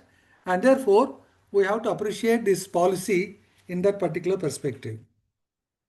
Very quick review of this UNHCR policy, which applies only to UNHCR, right? Which is purely based on the UN Personal Data Protection and Privacy Principles adopted by the UN, right? Way back in 2018, October 2018, right? This policy of UNHCR, ladies and gentlemen, applies to the processing of personal data, and it does not apply to the processing of non-personal data, including anonymous data. I want you to keep in mind, and I don't think we will have time to look into what this non-personal data would be, because the data is now classified on broad personal as non-personal. If there are certain items involved in non-personal data, from there AI can track, the artificial intelligence can track and date back, and I think we have seen what Grok could do, right, in managing the videographs of particularly women and children, and the ban imposed on that. I think AI can do much more damage even on non-personal data, and possibly, I'm not sure, I'm not a technical person, possibly the non-personal data would lead to the personal data at some point or the other, right? The facial recognition software, right? The fingerprints, the fingerprints, the iris that they take, they capture at each and every port of entry or exit. I think these are all open, and I think the damage that they can do is something phenomenal which we are not able to assess in a meaningful manner. Therefore, it is very difficult to put forward, please safeguard them. But still, one aspect of UNHCR policy, I will not dwell details about the policy, is about the redressal mechanism within that policy. And when the redress request is granted, right, the remedies available to the data subject are limited to one or more of the following. That's what the policy is saying. I would like to just read out these 5 or 6, right, possibilities. The first one is the provision to the data subject of information in relation to a specific instance of processing of their personal data, as given in paragraph 30. I will not get back to 30. The second one, the provision to the data subject of a copy of the personal data being processed. The third one, the rectification of inaccurate personal data or the completion of incomplete personal data, which in my opinion is absolutely necessary and good. The fourth one, the deletion of personal data. Very easy to say, but maybe UNHCR will do it, but the states concerned, the receiving states, will never do it. Otherwise, they cannot take the record that after 10 years, they say that you have given wrong information, right? Misrepresentation. On that count, we would like to repatriate you now. You are helpless. Therefore, the states would like to cling on to the data that they receive, but the UNHCR may not. The fifth one, the cessation of temporary suspension of the personal data processing. And finally, which is very practical, a written apology to the data subject. Right? I think it takes us nowhere. A written apology means nothing to that individual, but still, this is what In the same policy, something very funny which I see is, in no event will UNHCR be liable to pay financial compensation or required to make public announcements or statements. So on one side it is giving policy, on the second side it is trying to wash off its you know liability part of it, and I think rightfully so, because it is an agency, humanitarian agency, and that itself is not having adequate fund nowadays, and therefore imposing a sort of financial constraint on UNHCR will be too difficult for anyone to enforce it. Now, when you come to the IOM policy, which is even more elaborate and nice, I will not go through this once again. It speaks about lawful and fair collection of data, right? Specified and legitimate purpose for which the data is collected. The data quality to be maintained, that is, from the time you receive it, record it, process it, the quality is to be maintained. The consent to be obtained by the state concerned or the institution concerned, right, from these data subjects. They transfer to third parties, in which adequate safeguards to protect confidentiality of personal data and to ensure the rights and interests of the data subjects are to be respected. This is also very good, very beautifully said. But once again, ladies and gentlemen, on the implementation part of it, we are likely to fail. That's my feeling. I may be wrong. Please correct me if I am wrong. Right? And then in this point on transfer to third parties, IOM itself, the International Organization for Migration, is also involved in multi-agency relationship, right? And therefore, it has to share this data to multi-agency, right? And then for relief, rehabilitation, and return. Now, how are they going to? They may say that please maintain the secrecy, but how they are going to ensure, I am not very sure. Even if IOM does, what about the other agencies? We are not very clear, right? Confidentiality of data at all stages to come, and access and transparency, right, to the data subjects, not for others, right, for which personal data are collected and processed. And the data controllers should ensure general policy of openness towards the data subject about the development, practices and policies with respect to personal data, which once again is in a fluid state of affair and changing state of affair with technology changing every now and then. Then data security, retention of personal data, then application of principles, ownership of personal data, I think so on and so forth. And it also speaks about another important aspect, oversight, compliance and internal remedies, right? And they have appointed an independent body to oversee the implementation, which is a welcome measure. And there are exceptions to this, right? And I will not get into the details of what they say. Now,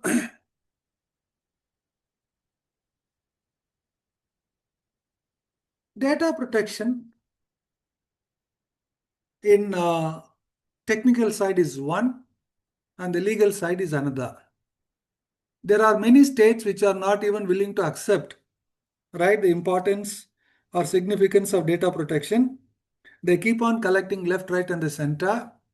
The human behavior is also equally important for us to understand. I would like to just give you one example. There was an international exhibition in Bangalore, which I visited.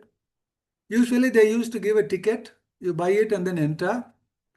And then earlier they used to give in the ticket, you put your name, contact the coordinates in detail so that they can contact you later, or there is a lucky draw that you may be sent to Sri Lanka or Nepal or some other place. So everyone is interested in filling up that format, and then ultimately this data is rolled into and sold to other people as well. And I think this policy will also catch up with the states to collect all this information in some form or the other, and therefore data protection continues to be a growing field in the context of international organizations themselves, right? The issues involved may be management of huge data. That's number one. Data theft. I don't know how much they can prevent it from. Data losses and unnecessary or inappropriate use. And finally, disclosure of sensitive data, right? All these aspects will continue to play an important role. Maybe a few more paraphrases, few more phrases may be added to this list, and we have to wait and see. Now, in this scenario, I would like to just flag some of the developments that have taken place in the recent past.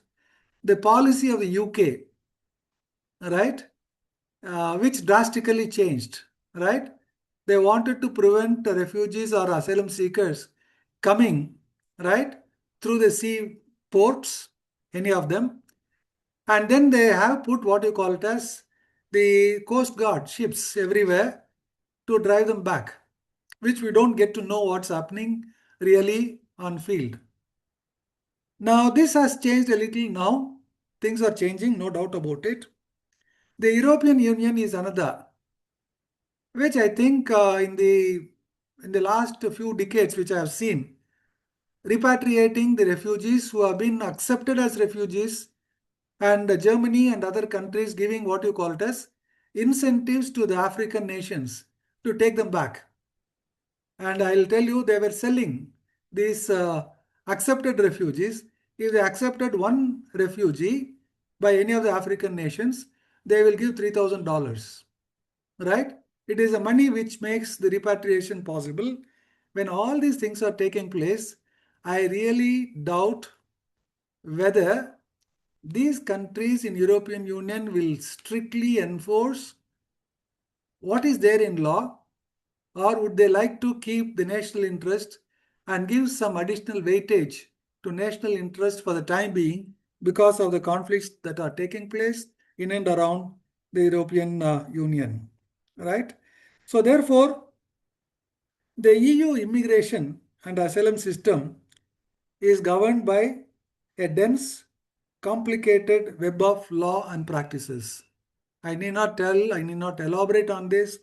It is very humanitarian, human rights oriented, but today the practices that we see around are little complicated, little different from what we read, right? The personal data gathered, stored and processed through these systems may be crucial in the assessment, and you have the license to travel within the European Union. You need to give all these things, the information, share them with all the countries within the European Union. That is a place where there is a possibility one nation may be very strict, the other nation may not. The liability may be there, but to what extent national security will take over in determining what technology should do or should not do is left to them. I would like to just move on and refer to 3 or 4 decisions of the courts on the data protection, right? Because the increasing amounts of personal data gathered from various people crossing borders, understanding data protection laws and its use will only become more important, complicated, conflicting with the interest of the state versus the interest of the asylum seekers or the people on the move, right? Let us keep this in mind. There are judicial decisions in international refugee law which increasingly address the data protection as a fundamental component of human rights and therefore the refugee protection as well, particularly in the digital era. The courts nowadays are scrutinizing state practices involving the collection and use of asylum seekers' data, such as from the mobile phones and social media, to ensure they comply with data protection principles and do not violate rights to privacy and dignity. Now, in my opinion, please correct me if I'm wrong, I'm also in the process of learning all these things. Now, as long as the data is collected by the state or the state machinery, it is fine.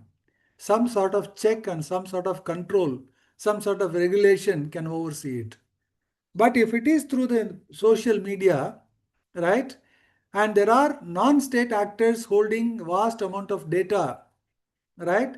And that is a place the complications are likely to arise, right? And therefore, I would like to refer straight away, right, to some of them. I already mentioned to you about UNHCR data protection policy, the European Union GDPR, right, that policy. And then there is also judicial guidelines, the International Association of Refugee and Migration Judges. It has developed guidelines, including for the analysis of social media evidence with emphasis which emphasize the need for judges to have a general knowledge of technology and to consider human rights concerns, right? Some of the decisions which I would like to refer to very quickly, as I am running out of time, right? Let me quickly refer to this three at least the decisions.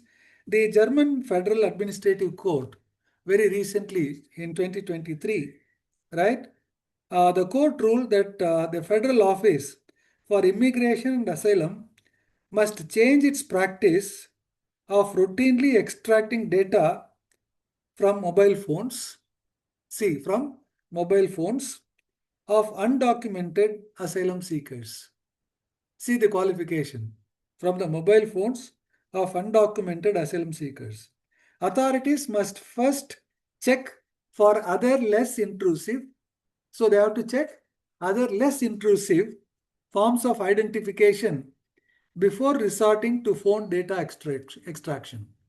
So they are not ruling out the extraction from mobile phones, but they only want that the other non-intrusive or less intrusive forms of identification to be used first before resorting to phone data extraction, which was deemed a disproportionate interference with the right to informational self-determination. What a beautiful phrase it is.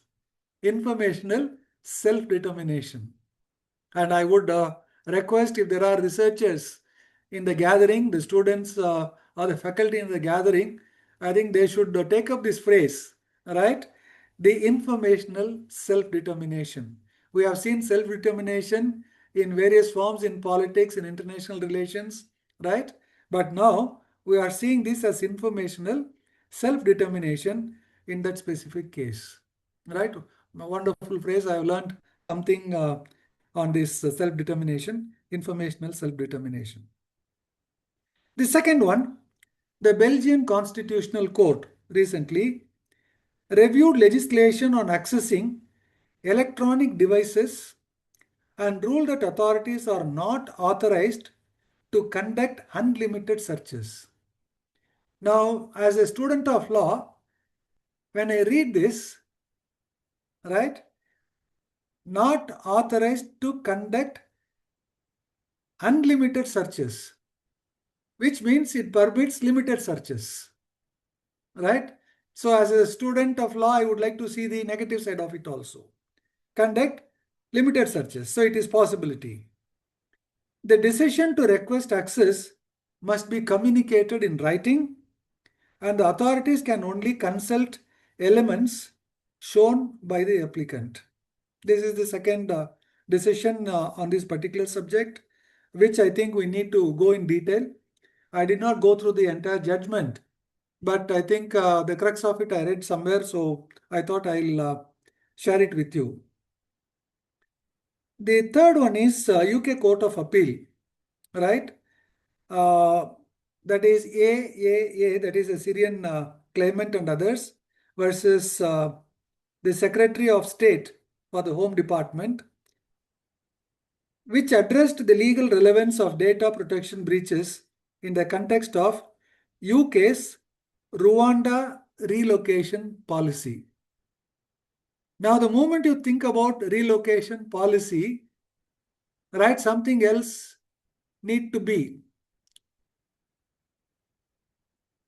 Oh, okay. Somebody is sending a message.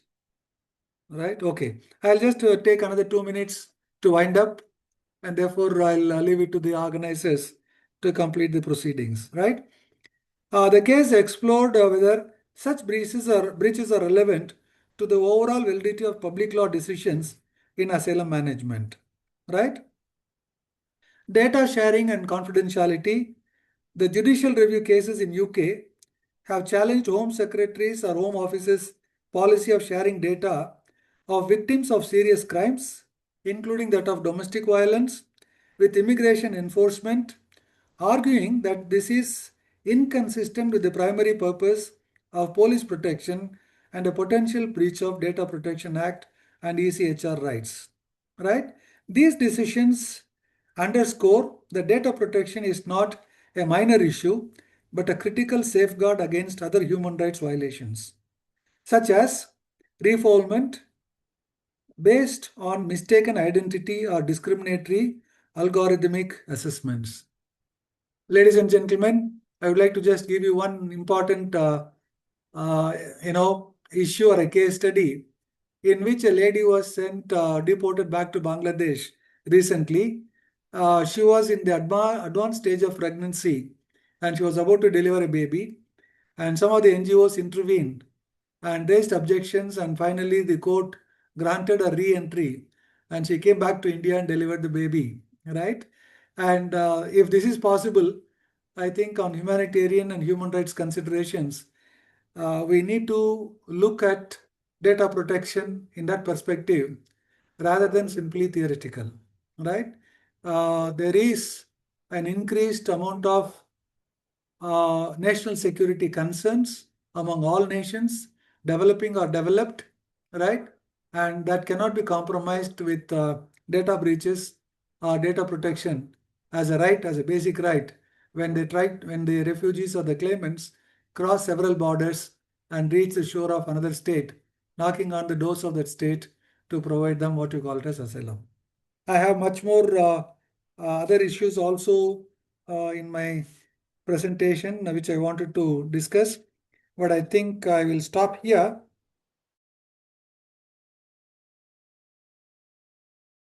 On refugee protection, September 2022 is also relevant. If time permits, please look at it. And I would request all the researchers. I am out of the National Law School holding the refugee law chair. I taught a couple of years thereafter. I am also losing sight of this refugee law, but I keep reading these developments in and out.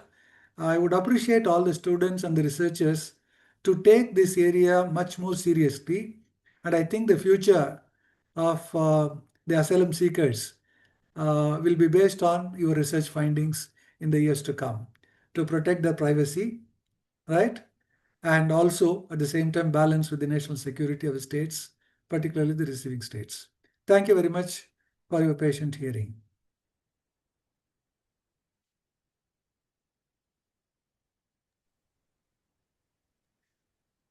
Thank you, sir. Thank you so much. So we come to the concluding segment of the second day. Now I invite Ms. Sarah Benjamin to kindly propose a word of thanks. It is both an honor and a privilege to deliver the vote of thanks at the conclusion of the technical session of the two-day international conference on the legal dimensions of refugee data protection organized by the Department of Studies in Law, University of Mysore. At the very outset, I extend our deepest gratitude to our chief patron, Professor Dr. N.K. Loknath, Honorable Vice Chancellor of the University of Mysore, and our patron, Srimati M.K. Savita, Registrar, University of Mysore. Their constant encouragement, academic leadership, and unwavering institutional support have been instrumental in the successful conduct of this international conference. I express my heartfelt gratitude to our guest of honor, Professor Dr. V. Vijay Kumar, former Vice Chancellor, National Law Institute, University Bhopal, and Professor of Eminence and Advisor at Ramaya University of Applied Sciences, Bengaluru, for graciously joining us and for his distinguished presence that added great value to today's session. A sincere note of thanks to our keynote speaker, Professor Dr. Anupam Chau, Professor in Charge, Law Center 2, University of Delhi, for his enlightening keynote address that set a strong academic foundation for the technical deliberations. We are deeply grateful to our distinguished speakers, Professor Dr. Srinivasulu N.S., Professor Dr. Banerjee Chakka, and Professor Dr. Chetan Singhai for their scholarly contributions and thought-provoking insights. We also extend special appreciation to Mr. Rudy Martinez of the Calio Institute, Madrid, for his engaging presentation and for bringing valuable international perspectives to the discussions on refugee data protection and displacement studies. We also place on record our gratitude to the Calio Institute, Madrid, Spain, for its academic association and support in this conference.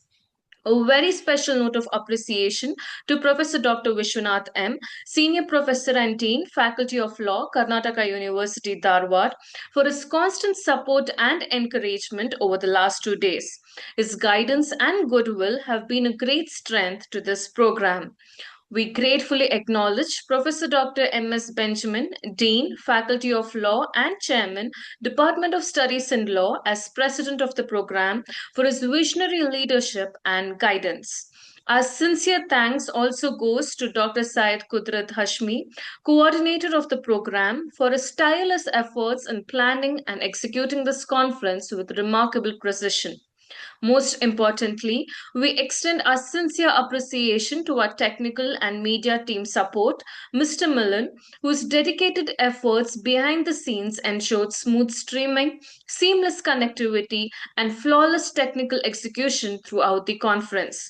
His work, though invisible to many, was crucial to the success of this event. Finally, to all our participants, faculty members, students, researchers, and distinguished attendees from India and abroad, thank you for your presence and active engagement. It is your participation that gives true meaning to this academic gathering. Thank you once again and wishing everyone a pleasant evening and continued academic engagement ahead. Thank you.